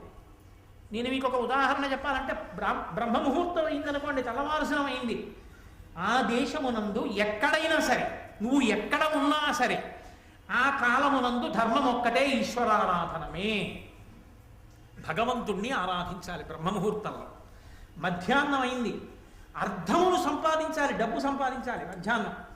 మధ్యాహ్నము డబ్బు సంపాదించామన్నారు కదా అని ధర్మాన్ని విడిచిపెట్టి సంపాదించకూడదు. ధర్మబద్ధమైన అర్థమును పొందాలి. ఖర్చు పగటిపూటే పెట్టాలి. పగటిపూట ఖర్చు పెట్టినప్పుడు నేను కష్టపడి సంపాదించింది కదా, నా ఇష్టం వచ్చినట్టు ఖర్చు పెడతానని పెట్టకూడదు. ధర్మముతో ముడిపడేటట్టుగా ఖర్చు పెట్టాలి. ధర్మబద్ధమైన ఆర్జన, ధర్మబద్ధమైన వ్యయము. కాబట్టి కాలములకు తగినట్టుగా అర్థము, కాలములకు తగినట్టుగా కామము. సూర్యాస్తమయం అయిపోయిన తరువాత మనుష్యులు కామోపభోగాన్ని అనుభవించమని ధర్మశాస్త్రం. కాబట్టి ఆ కాలమును గుర్తిరిగి నువ్వు భార్యాసంగమం నిర్వహిస్తున్నావా? కామము ధర్మంతో ముడిపడుతోందా? అదుపు తప్పి ధర్మాన్ని విడిచిపెట్టి కామాన్ని అనుభవిస్తున్నావా? కామం అప్పుడు అనుభవించిన ధర్మబద్ధము, అర్థం ఆర్జించిన ధర్మబద్ధము. ధర్మముతో ముడి విడిచిపెట్టకుండా దేశకాలముల యందు ముడి వేస్తున్నావా? దీని ముడి విప్పేసి దేని మానాన దాన్ని అనుభవించడం, ఆర్జించడం మొదలుపెట్టావా? ఆ కలుపుకోవడం నీకు అర్థం అవుతోందా ధర్మరాజా? అలా పాటిస్తున్నావా? అలా పాటిస్తే ధర్మమనందున్నావు, అప్పుడు ధర్మరాజు. ఆ ధర్మం పాటించగలుగుతున్నావా? అందులో నీకేం చీకాకు లేదుగా, నీకెక్కడ అయోమయం లేదుగా. ఉందనుకోండి, నిస్సందేహంగా అడగాలి, గురువుగారు ఇక్కడే పెద్ద చిక్కొచ్చింది, ఇక్కడ ఎలా సమన్వయం చేయమంటారు అర్థాన్ని ధర్మాన్ని అడగాలి అన్నాడు ధర్మరాజు. అంటే దేశమునందు కాలమునందు ధర్మ అర్థ కామములను ఒకదానితో ఒకటి ఎలా ముడివేసి అనుభవించాలో అలాగే అనుభవిస్తున్నాను. అదే మోక్షమునకు హేతు. మోక్షమునకు హేతు ఇంకొకటి ఉండదు. అన్నం వండుకోవడానికి ఏం చెయ్యాలి? ఎవరైనా ఒకటే చెయ్యాలి. ఇవాల్టి రోజుల్ని బట్టి నేను చెప్పేది, కుక్కర్లో బియ్యం పోసి నీళ్లు పోసి మూత పెట్టి గ్యాస్కెట్ పెట్టి పైన వెయిట్ పెట్టి స్టవ్ వెలిగించి దాని మీద పెట్టాలి కాదు. అన్నం ఎప్పుడు ఉడికిందో కుక్కరే చెప్తుంది, కూత వేస్తుంది. మోక్షం రావడానికి ఎవరైనా ఏం చేయాలంటే అదే చెయ్యాలి. దేశము కాలము ఈ రెండిటి యందు ధర్మ అర్థ కామములను ఎలా ధర్మానికి ముడివేసి అనుభవించాలో అలా అర్ధకామములను అనుభవించి వ్యయం చేస్తే మోక్షము చేకూరుతుంది. అంతేగాని మోక్షానికి అని కొత్తగా ఏమీ ఉండదు. అగ్ని మీద అన్నం పచనమైపోయిందని కుక్కర కూత పూసినట్టు నీకు జ్ఞానం ఆవిర్భవించిందని ఈశ్వరుడు అనుగ్రహిస్తాడు. నువ్వు శరీరం కాదు ఆత్మ అని ఎరుకలోకి వస్తుందనే మోక్షం. కాబట్టి అది నీకు వచ్చిందా ధర్మరాజా అని అడిగాడు. అడిగి సారమతి చేసి మానస శరీర రుజాములకు సతతంబు ప్రతీకారములు చేయుచుండుదే యారగా వృద్ధోపసేవ ఔషధ సేవన్. ఎంత అద్భుతమైనటువంటి ప్రశ్న అండి. ఏమయ్యా, రుజావళులు అని ఉంటాయి, అనారోగ్యముల యొక్క గుంపులు, వరుసలు. ఆవళి అంటే వరుస, దీపావళి అంటే దీపముల వరుస అని వరుస. అవి ఏమిటంటే ఇలా వచ్చి అమ్మయ్య ఇక్కడతో పోయిందండి, ఇక నాకు జీవితంలో ఏమీ రాదనడానికి ఏమి ఉండదు. అక్కడకో మంది వేసుకున్నావు, అది తగ్గింది, ఇంకోటి ఉంది వెనకాల, అది వస్తుంది. ఇప్పుడు దానికి ఒకటి ఉంటుంది. కొలెస్ట్రాల్ ఎక్కువైంది, దానికి ఒకటి ఉంటుంది. మోకాళ్ళ నొప్పి వచ్చింది, దానికి ఒకటి ఉంటుంది. షుగర్ వచ్చింది, దానికి ఒకటి ఉంటుంది. బీపీ వస్తే దానికి ఒకటి ఉంటుంది. ఒక్కొక్కటి వస్తుంది, రుజావళులు వస్తుంటాయి. అలా భయపడిపోయి హడిలిపోకుండా ఉండాలి. అందుకని ఈ శరీరమునకు రోగములు వస్తాయన్న విషయంలో నీకు ముందు అసలు నమ్మకం ఉందా? ఏదో ఒకటి వచ్చేటప్పటికి నా కర్మండి అని మృత్పిండల్లా నేల మీద పడిపోతున్నావా? మట్టి ముద్ద నేల మీద పడిపోయింది అనుకోండి, లేవ వాడికి ఏదో ఒకటి వచ్చింది, రాకుండా ఉంటుందా? దిక్కుమాలిన శరీరం అన్న తర్వాత నింద లేకుండా బుద్ధి ఎలా పోతుంది? ఏదో కారణం రాయాలా డెత్ సర్టిఫికెట్లో? ఏదో ఒకటి ఆగిపోవాలా? అది ఏదో ఒకటి వస్తుందా శరీరానికి? వస్తుంది. వస్తే ఆపేస్తావా? పని చెయ్యగలిగినంత కాలం ఈశ్వర సేవ చెయ్యవలసిందే. ఉపయోగించుకోవలసిందే ఉన్న పనిముట్లన్నింటినీ. కాబట్టి శరీరం అన్న తర్వాత రుజావులు వస్తాయి, అనారోగ్యాలు వస్తాయి. దానికి ఔషధిని సేవిస్తున్నావా? ఏమంటే అలాగోపోతుంది కదండి, దిక్కుమాల శరీరం ఎందుకు వచ్చిన మందులండి అని వైరాగ్యం చెప్పకూడదు. శరీరము ధర్మమునకు సాధనము, ఇది లేకుండా నువ్వు ధర్మం చేయలేవు. అది బాగా పట్టుకోవాలి. ఇది పడిపోయిందనుకోండి ఇక ధర్మం లేదు. ధర్మం చేయడానికి ఇది సాధనం, పనిముట్టు. ఇది ఉంటే కదూ స్నానం, ఇది ఉంటే కదూ సంధ్యావందనం, ఇది ఉంటే కదూ ప్రవచనం. ఇది పడిపోతే ఏం చేస్తావు? మళ్ళీ వస్తుందని ఏమి నమ్మకం. అందుకని దీన్ని నిలబెట్టే ప్రయత్నం చెయ్యాలి ఎప్పుడు జ్ఞానం వచ్చేవాడు. ఆ తర్వాత ప్రారంభంగా శరీరాన్ని చూడడం వేరు. నటించకూడదు జ్ఞానివైనట్టు. తనంత తాను జ్ఞానివి కావాలి ఈశ్వర కృపతో. అప్పటి వరకు పరిశ్రమ. శరీరము వ్యాధిగ్రస్తమైంది, భయపడకు. ఔషధిని ఇవ్వడానికి ఈశ్వరుడే ఈ భూమి మీద తిరుగుతున్నాడు వైద్యుడి రూపంలో. ప్రథమో దైవ్యోభిషకు అంది యజుర్వేదం. పరమశివుడే వైద్యుడి రూపంలో తిరుగుతున్నాడు. నీ ఊళ్ళో అన్నీ నీకు తెలుసు, నీలో ఉన్నది నీకు తెలియదు, ఆయనకి తెలుసు. ఆయన చూసి ఏమీ బెంగపెట్టుకోకండి, ఇదో మాత్ర వేసుకోండి, రోజు చక్కగా ఉంటారన్నాడు. కాబట్టి ఈశ్వరుడే నీ పాపాన్ని అనుభవించజేయడానికి రోగం పెట్టాడు. ఇప్పుడు భక్తిగా ఉన్నావు కాబట్టి ఆయన రూపంలో ఆయనకి కనిపెట్టేటటువంటి శక్తినిచ్చి విరగ్గొట్టడానికి ఔషధినిచ్చాడు. పాపాన్ని దానికి ఖర్చు పెట్టిన డబ్బులో పోగొట్టాడు. కాబట్టి శరీరమునకు వచ్చేటటువంటి రుగ్మతలకు లొంగిపోకుండా ఔషధములను సేవిస్తూ తగ్గించుకుంటున్నావా? శరీరమును నిలబెట్టుకోవాలి, ఇది ధర్మమునకు సాధనమన్న పూనికతో ఉన్నావా? రెండవది ఒకటి ఉంది, అది దీనికన్నా శక్తివంతం, అది మనస్సు. ఇది ఎంత బలంగా ఉండనివ్వండి, ఎంత ఆరోగ్యంగా ఉండనివ్వండి, ఒక్కొక్కడికి మనసుకి పిరికితనం. పిడరాయిలా ఉన్నాడు కానీ ఏమంటే గుళ్ళోకి వెళ్ళొద్దాం వస్తారా వైకుంఠ ఏకాదశి, ఏమో ఏమైనా తనుగు పడిపోతే లేనిపోయిన కూడా ఎందుకు వచ్చింది ఇద్దరు అంటాడు. మనసు పిరికిది, ఆయన ఎక్కడికి వెళ్ళడు, దేనికి పనికిరాడు. ఎందుచేత అంటే మనసు వైక్లభ్యాన్ని పొందింది, మనసు బలహీనపడిపోయి ఉంది, దానికి జవం లేదు. శారీరకంగా బలం బాగా ఉడిగిపోయిన వాడు కూడా మనసు జవం ఉన్నవాడైతే, మనసు బలం ఉన్నవాడైతే సమాజమునకు తన ఉద్ధరణకు తాను పనికొస్తాడు. బాగా జ్ఞాపకం పెట్టుకోండి ఈ మాట. ఒకానొకప్పుడు ఒక మహానుభావుడు శ్రీరామాయణంలో ఒక ప్రత్యేకమైనటువంటి సర్గ ఒకటి చదువుకోవాలనుకున్నాడు. ఆయనకి ఎంత బలహీన పడిపోయిందంటే ఆయన శరీరం ఈ కను రెప్ప తనంత తాను పైకి లేవదు, అలా పడిపోయింది. ఇలా పైకి లేచి నిలబడదు ఆయనకి. ఆయనకి చదువుకోవాలనిపించింది, వినడం కాదు, చదువుకోవాలని. ఆయన అన్నాడు శిష్యుల్ని, కనురెప్పలకు దారాలు కట్టి తల నుంచి వెనక్కి పెట్టండి, ఇలా లాగుతూ ఉండండి, రెప్ప పైకి వస్తుంది. నేను చదువుకుంటూ ఉంటాను, ఇలా అంటాను, నా కంటికి బాధ కలిగినప్పుడు రెప్పన అలా దారం వదలండి, దిగిపోతుంది. మళ్ళీ కొంచెం వేడి తగ్గింది అనుకున్నప్పుడు ఇలా అంటాను, పైకి ఎత్తండి, నేను అలాగే చూస్తూ చదువుకుంటూ ఉంటాను. ఆయన శరీరం లొంగిపోయింది, ఆయన మనసు లొంగలేదు, ఇంకా జవంతో ఉంది. ఆయన తనని తాను ఉద్ధరించుకుంటాడు. ఇంకా ఆ మిగిలిన క్షణాలు లేనివాడు ఎంత బలం ఉండనివ్వండి, వ్యాయామం చేసి తిని బలంతో ఉంటాడు. బలంతో ఉండడం ఎందుకు? బలం పోకుండా జాగ్రత్త పడ్డానికి. అది ఇంకా ఈశ్వర సేవకి పరోపకారానికి పనికిరాదు. కూర్చోడానికి, కూర్చోవడం ఎందుకు? మళ్ళీ రేపు పొద్దున తిని వ్యాయామం చేయడానికి. ఎందుకది? ఏమైనా ఉపయోగం ఉందా దానివల్ల? ఏమీ లేదు. నోటి మాటతో ఉపకారం చేసిన మహానుభావులు ఉన్నారు. రెక్కలు కాలిపోయిన సంపాతి మాట సాయం చేశాడు వానరులకు, రెక్కలు వచ్చాయి. మనసుకి కలిగినటువంటి వైక్లభ్యాలు ఉంటాయి. కుంగిపోయాడంటారు మనిషి, మనిషి కుంగిపోయాడండి ఆయన అంటారు. ఎందువల్ల కుంగిపోతాడు? మనసు మీద తగిలింది దెబ్బ. ఎవడో మోసం చేశాడు, ఎవడో అనరాని మాట అన్నాడు, ఎవడో అగౌరవం చేశాడు, ఎవడో అధిక్షేపించాడు, ఎవడో అవమానించాడు, కుంగిపోయాడు.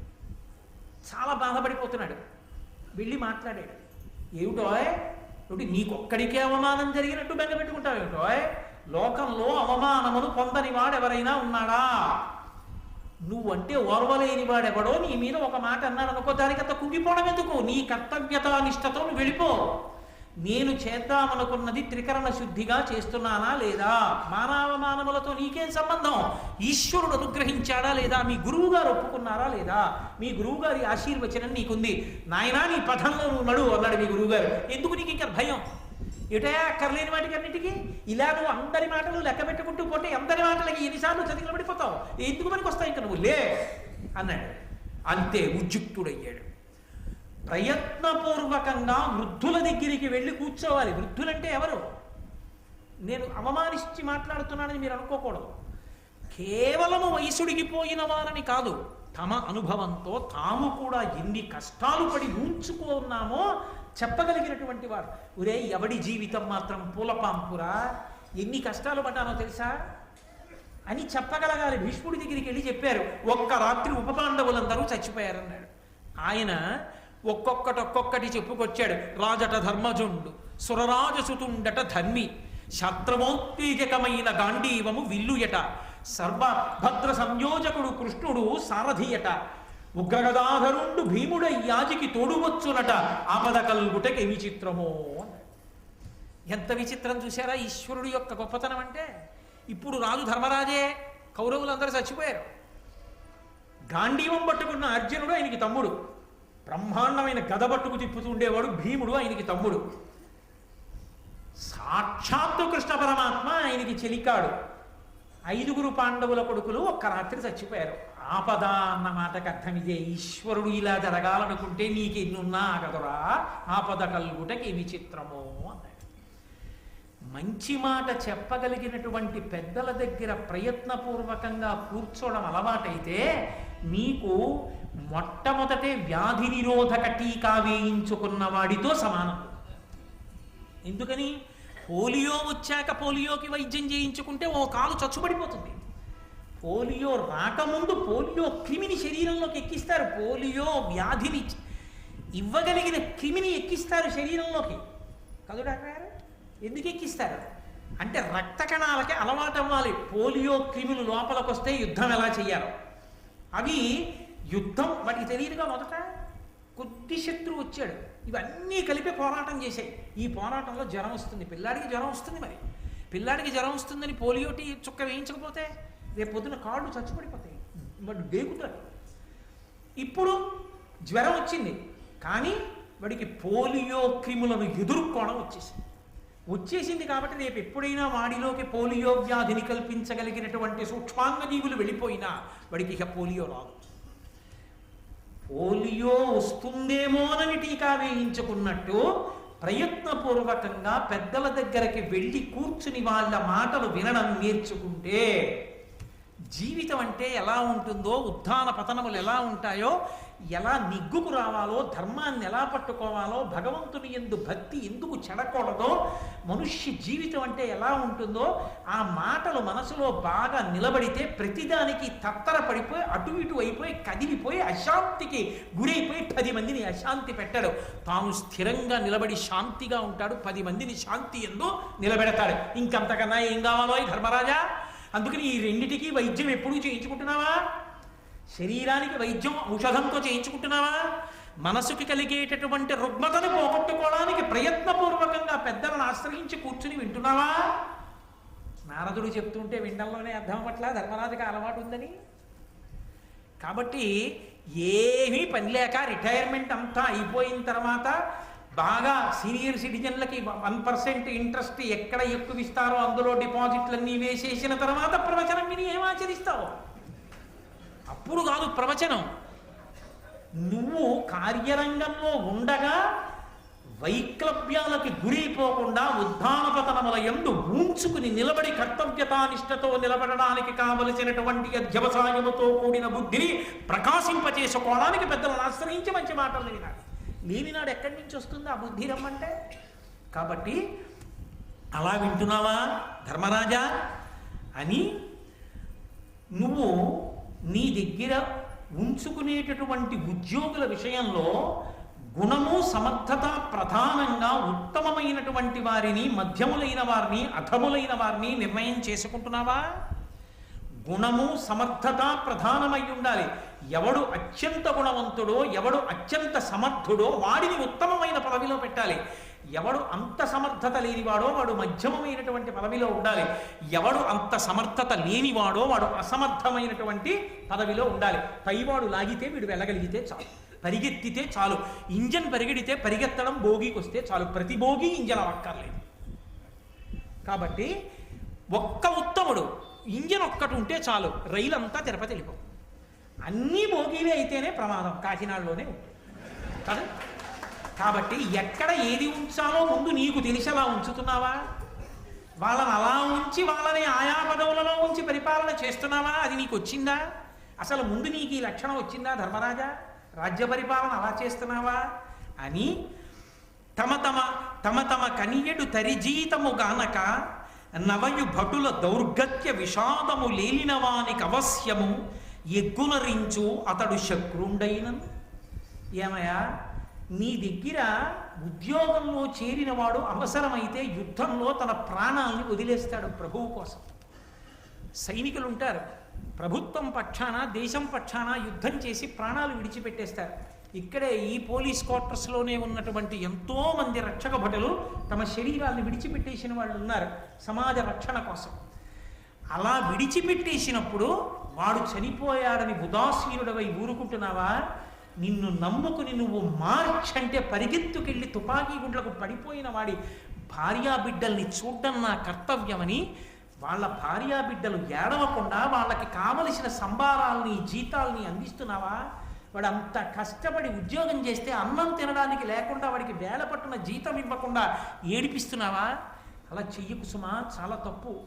జీతం ఇవ్వకుండా మార్చడం పరమ ప్రమాదకరము సుమా. ప్రభువు మీద విరక్తి కలుగుతుంది, విప్లవ బుద్ధి కలుగుతుంది. నీ మీద ఎవరికి విశ్వాసం ఉండదు. ఎవరికి ఎప్పుడు జీతం ఇవ్వాలో అప్పుడు అందరికీ జీతం ఇస్తున్నావా? యుద్ధంలో మరణించిన వారి కుటుంబాలు దరిద్రంలో ఉండిపోకుండా వాళ్ళ కళ్ళ నీళ్లు తుడిచి వాళ్ళు సంతోషంగా ఉండేటట్టు ఆయన పడిపోయినా మా కుటుంబాల్ని ప్రభుత్వం ఆదరిస్తోందని 10 మంది సంతోషించేటట్టుగా మార్గదర్శకంగా ఉండేటట్టుగా నువ్వు నిలబెట్టగలుగుతున్నావా? అలా నీ దగ్గర పనిచేసే ఉద్యోగుల యొక్క యోగక్షేమములను నువ్వు చూడగలుగుతున్నావా? హీనులకు కర్షకులకును భూనత ధాన్యంబు బీజములు వణిజులకు మానుగ శతైక వృద్ధి అనూనముగా రుణములిత్యయుత్తమ బుద్ధి. దరిద్రులైనటువంటి వాళ్ళు, బలహీనులైనటువంటి రైతులు ఉంటారయా దేశంలో. ఆ రైతుకి భూ కమతం ఉంటుంది, నాగలుంటుంది, ఎద్దులు ఉంటాయి, కానీ అతనికి మళ్ళీ తెచ్చి అక్కడ పంట పండించడానికి వేయవలసినటువంటి ధాన్యపు గింజలు కూడా విత్తనాలుగా దొరకవు. ఎందుకంటే ఉన్న కమతమా చిన్నది, ఆ కమతం మీద వచ్చిన గింజల తన భోజనానికి సరిపోతున్నాయి. మళ్ళీ తొలకరి పడే వేటికి విత్తనాలు వేద్దామంటే కాసిన గింజలు దాచుకోవడానికి కూడా సమర్థుడు కాడు. అందరూ డబ్బెట్టే కొనాలనకుండా ఈ గింజలు వేస్తే తప్ప వాడు బ్రతకలేడు. కాబట్టి అటువంటి వాళ్ళెవరో నువ్వు కనిపెట్టి వాళ్ళకి ఉచితంగా విత్తనాలు ఇస్తున్నావా? విత్తనాలు ఒక్కటి ఉచితంగా ఇయ్యి. తినడానికి కావలసిన పంట వాడు తెచ్చుకుంటాడు. వాడికి పెట్టడం నువ్వు అలవాటు చేయకు. వాడికి విత్తనాలు కష్టపడడాన్ని మాత్రం పక్కకి తీసేయకు. వాడు కష్టపడి వాడిని బతకడు. వాడికి కష్టపడడానికి ఎక్కడ ఏది ప్రాథమికంగా తక్కువ అది నువ్వు అందించు. అలా విత్తనాలు ఇస్తున్నావా? ఆ రోజుల్లో మాట్లాడేటండి మహానుభావుడు నారదుడు. రాజ్య పరిపాలన అంటే సంఘ సంక్షేమము అంటే సంక్షేమ ప్రభుత్వము అంటే ఎలా ఉండాలో, ఎటువంటి నియామకాలు ఉండాలో, ప్రభువు ఎంత సమర్థుడై ఉండాలో నారద మహర్షి ఆ రోజున ధర్మరాజు గారికి చెప్పాడు. విన్నాడు ధర్మరాజు. కాబట్టి వర్తకులు ఉంటారు, వారికి 100కి 1 రూపాయి వడ్డీకే అప్పులు ఇస్తున్నావా అని అడిగాడు. ఎవరికి ఇవ్వాలట 100కి 1 రూపాయి వడ్డీకి? వర్తకులకు ఇవ్వమన్నారు. ఎందుకని? ఊరు తదస్య ద్వైస్య. పైన శరీరం ఎంత బలిష్టమైనదైనా అయి ఉండొచ్చు, కింద కాళ్ళు ఎంత అందంగానైనా ఉండొచ్చు. తొడలు తోటకూర కాడల్లా ఉన్నాయనుకోండి, ఏం నిలబడతాడు? తొడలు బలంగా ఉండాలి. తొడలు బలంగా ఉంటే ఈ కింద వాటి మీద ఈ పైదాన్ని నిలబెట్టి గమనం ఉంటుంది, కదులుతుంది. వర్తక వాణిజ్య రూపంగా ప్రజలకు కావలసినవి ప్రజలకు అందించి ముడి సరుకులను కొని వాటిని కావలసినటువంటి వినిమయాత్మకమైన వస్తువులుగా ఉత్పాదన ప్రక్రియ యందు సిద్ధహస్తుడై వ్యాపారం చేయగలిగినటువంటి జన్మతః అటువంటి నైపుణ్యమును పొందినటువంటి వాడు వర్తకుడు. వర్తకుడిని నిలబెడితే కదూ సమాజం వృద్ధిలోకి వస్తుంది, 10 మందికి ఉద్యోగాలు దొరుకుతాయి. అందుకని అటువంటి వారిని వృద్ధిలోకి తేవడానికి 100కి రూపాయి వడ్డీ కప్పులు ఇస్తున్నావా? అది ఆనాటి మార్గదర్శనం. సమాజ పరిపుష్టిని కాంక్షించి మాట్లాడారు. కాబట్టి అలా ఇస్తున్నావా అప్పు? పంగుల, మూకాంధుల, వికలాంగులను, అబాంధవుల దయం బ్రోతే భయార్తుం గడిది శత్రునైనను సంగర రంగమునగాత శరణంబనినం. ఓయ్ ధర్మరాజా, కొంతమందికి ఏదో కొంత ఇచ్చి వాళ్ళు బ్రతకాలని నువ్వు కోరుకోకూడదు. కష్టం చేసి వాళ్ళు అసలు కష్టం చెయ్యడం అన్న మాటకి ఇహ పనికిరారు. ఎందుకని? సమాజంలో వాళ్ళు మోసపోవడానికి, కష్టపడడానికి పనికిరాని రీతికి దగ్గరగా ఉన్న వాళ్ళు విధి చేత అలా నిర్ణయింపబడ్డారు వాళ్ళు. అందుచేత నువ్వు దయతో చూడాలి వాళ్ళని. ఎవరు? పంగుల, కుంటి వాళ్ళు ఉంటారు, 2 కాళ్ళు లేనివాడు. వాడు ఏమి చేయగలడు? వాడు ఏమి చెయ్యలేడు. వాడు ఏమీ చెయ్యలేడు అని నువ్వు అనకూడదు. వాడు కూడా సంతోషంగా ఉండేటట్టు నువ్వే చూడాలి. ఎందుకని? ఒక కుటుంబంలో తండ్రికి కాళ్ళు లేని కొడుకున్నా తను బతికున్నన్నాళ్ళు ఆ తండ్రి చూస్తాడు.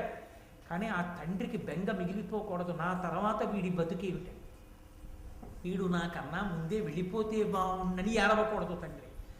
నా ప్రభుత్వం ఉంది, నా ప్రభు ఉన్నాడని నమ్మి బ్రతకగలగాలి. అలా నువ్వు వాళ్ళని ఆదరిస్తున్నావా తండ్రిలా? ఆ దయ నీ ఎందుందా? ఆ పరిపాలన నిర్వహణ ఎందున్న కరుకుతనం సంక్షేమ కోణంలో చూసేటప్పటికీ ఆర్ద్రమై మెత్తపడిపోతుందా నీ మనసు? అలా చూడగలుగుతున్నావా ధర్మరాజా? మూకాంధుల, మూగివాళ్ళు ఉంటారు, నోట మాట లేని వాళ్ళు. పాపం వాళ్ళ జేబులోది ఎత్తుకుపోయినా, వాడి మెడలోది లాగేసినా వాడు అరవలేదు. వాడికి తీసుకొచ్చి ఎన్నో పెట్టడం కాదు, వాడు తిని సంతోషంగా ఉండేటట్టు నువ్వు శ్రద్ధ తీసుకోవాలి. కాబట్టి మూక అంధుల, కళ్ళు లేని వాళ్ళు ఉంటారు, ఎంతటి ప్రమాదానికైనా లోనైపోతారు, ఎంత తేలిగ్గానైనా మోసపోతారు. అటువంటి వాళ్ళని నువ్వు కంటికి రెప్పవై కాపాడాలి సుమా ప్రభువు. అలా కాపాడుతున్నావా? వికలాంగులను, శరీరమునకు ప్రధానమైన అంగముల యందు వైక్లభ్యం ఉన్న వాళ్ళు ఉంటారు, అటువంటి వికలాంగులను, అబాంధవుల, నా అన్న వాళ్ళు లేని వాళ్ళు ఉంటారు, ఎవ్వరూ లేరు ఒక్కొక్కడికి. అబాంధవుల, అనాథ అన్న శబ్దం వాడలేదు. ఇక్కడ వచ్చింది సంస్కృతిలో తేడా. అబాంధవులు ఉంటారేమో, అనాథలు లేరు సమాజం. ఎందుకో తెలుసా? అనాథ అన్నవాడు ఒకడుంటే పరమేశ్వరుడు అన్నవాడు ఉండడం అవసరం. ఆయన అనాథనాథ సర్వజ్ఞ, అనాథలకు నాథుడు వాడు. వాడు ఉండగా ఎవడు అనాథ ఈ ప్రపంచంలో? ఎవ్వడూ అనాథ కాడు, అందరికీ వాడు ఉన్నాడు. వాడు ఉన్నప్పుడు అందరూ సనాథులు, ఎవ్వరూ అనాథ కారు. అనాథ అన్న మాటే లేదు. అనాథ అన్న మాట వర్తిస్తే పరమేశ్వరుడికి ఒక్కడికే వర్తిస్తుందేమో అన్నాడు ఒక గడుసుకని. ఆయనకి తల్లి లేడు, తండ్రి లేడుగా, అందుకని ఆయన్ని చూడడానికి ఇంకోళ్ళు లేడు కాబట్టి ఆయనే అనాథేమో అని ఆయనే 4 ఖర్చుకుని అన్నాడు. కాదు కాదు, ఆయన్ని చూడడానికి అమ్మవారు ఉంది, అమ్మవారిని చూడడానికి ఆయన ఉన్నాడు. కాబట్టి అసలు ఈ లోకంలో అనాథ అన్న మాట అన్వయం అయ్యేవాడు ఎవడూ లేడు. ఆ మాట ఎందుకు వచ్చిందో అర్థం కాలేదన్నాడు. అంటే ఎవడో పనికి మాలిన వాడైతే ఆ మాట పెట్టాలి, బుద్ధున్నవాడెవడో ఆ మాట వాడకూడదని దాని అర్థం. అబాంధవులు ఉంటారు తప్ప అనాథలు ఉండరు. నువ్వు అనాథమేట్రా, మాటే లేదంటే నువ్వు అవతల వాడికి ఉత్సాహం వస్తుంది. ఇక్కడ అనాథలు ఉంటారంటే లోపల ఉన్న వాళ్ళు ఎంత సిగ్గు చెందుతారు. అనాథలే, అబాంధవులు అంటే బంధువులు లేని వాళ్ళు. వాడి దురదృష్టం. వాడికి తండ్రి వెళ్ళిపోయాడు, తల్లి వెళ్ళిపోయింది, తోడబుట్టిన వాళ్ళు అన్నవాళ్ళు లేరు. వాడికి ఆయన మా దేహబంధువు అంటే చెప్పేవాడు ఎవరు లేడు. కాబట్టి నేనున్నానని చూడ్డానికి తండ్రిలా ప్రభువు ఉన్నాడు. ప్రభువే తండ్రిలా ఉంటే అందరూ తన వాళ్ళే. అందుకని వాళ్ళని చూస్తున్నావా? అది భారత భాష. దీనికి ఎప్పుడు మనం దూరం అయ్యామో అప్పుడు పాశ్చాత్య సంస్కృతికి దగ్గరయ్యాం. ఎక్కడ దగ్గరయ్యామో అక్కడ అహంకారాలు వచ్చాయి. మిగిలిన మాటలు నాకు. కాబట్టి పంగుల మూకాంధుల వికలాంగులను అబాంధవుల దయం బ్రోతే. పరిపాలన యందు ఇలా వేలు చూపించవలసిన చోట చూపించి కఠినంగా ఉండవలసిన నువ్వు ఇటువంటి వాళ్ళని చూసేటప్పటికి మాత్రం దయతో తడిసి ముద్దయిపోయిన బట్టలా అయిపోతున్నావా? దయతో చూస్తున్నావా? భయార్తుం గడిది శత్రునైనను సంగర రంగమునగాత శరణంబనినన్. ఎంతటి భయంకరమైన శత్రువైనా, నువ్వు ఎంతో కాలం నుంచి వీడు దొరికితే బాగుందని ఎదురు చూస్తున్న శత్రువైనా సరే ఉన్నాయా అన్న మాటకు అర్థమేమిటి? అలా జాగ్రత్తగా అలవాటు చేసుకుంటున్నావా? నిన్ను నువ్వు పరిశీలించుకుంటున్నావా? దీనికి దూరంగా జరిగిపోతే ఎవరికో ప్రమాదం అనుకోకు, ప్రభువుగా ఉండడానికి యోగ్యత నువ్వు కోల్పోతున్నావు. అందుకని నిన్ను నువ్వు పరాకుగా పరిశీలించుకుంటున్నావా ధర్మరాజా? ఇన్ని అద్భుతమైన విషయాలు అడిగాడు మహానుభావుడు. అబ్బో ఎదర మాట్లాడతాడు, ఏమి అద్భుతమైన విషయాలు మాట్లాడతాడో నారద మహర్షి. ఆయన మాట్లాడిన తర్వాత అసలు నారద మహర్షి వచ్చిన ప్రధాన ప్రయోజనం ఎక్కడో, భారత కథ ఎక్కడ పెద్ద మలుపు తిరిగిపోయిందో రేపు సాయంకాలం 6:30 ఆవిష్కరించే ప్రయత్నం చేస్తాను కృష్ణ భగవానుడి అనుగ్రహంతో. మంగళాశాసనపరై పదాచార్య పురోగమై సర్వైశ్య పూర్వైరాచార్యై సత్కృతాయాస్తు మంగళం.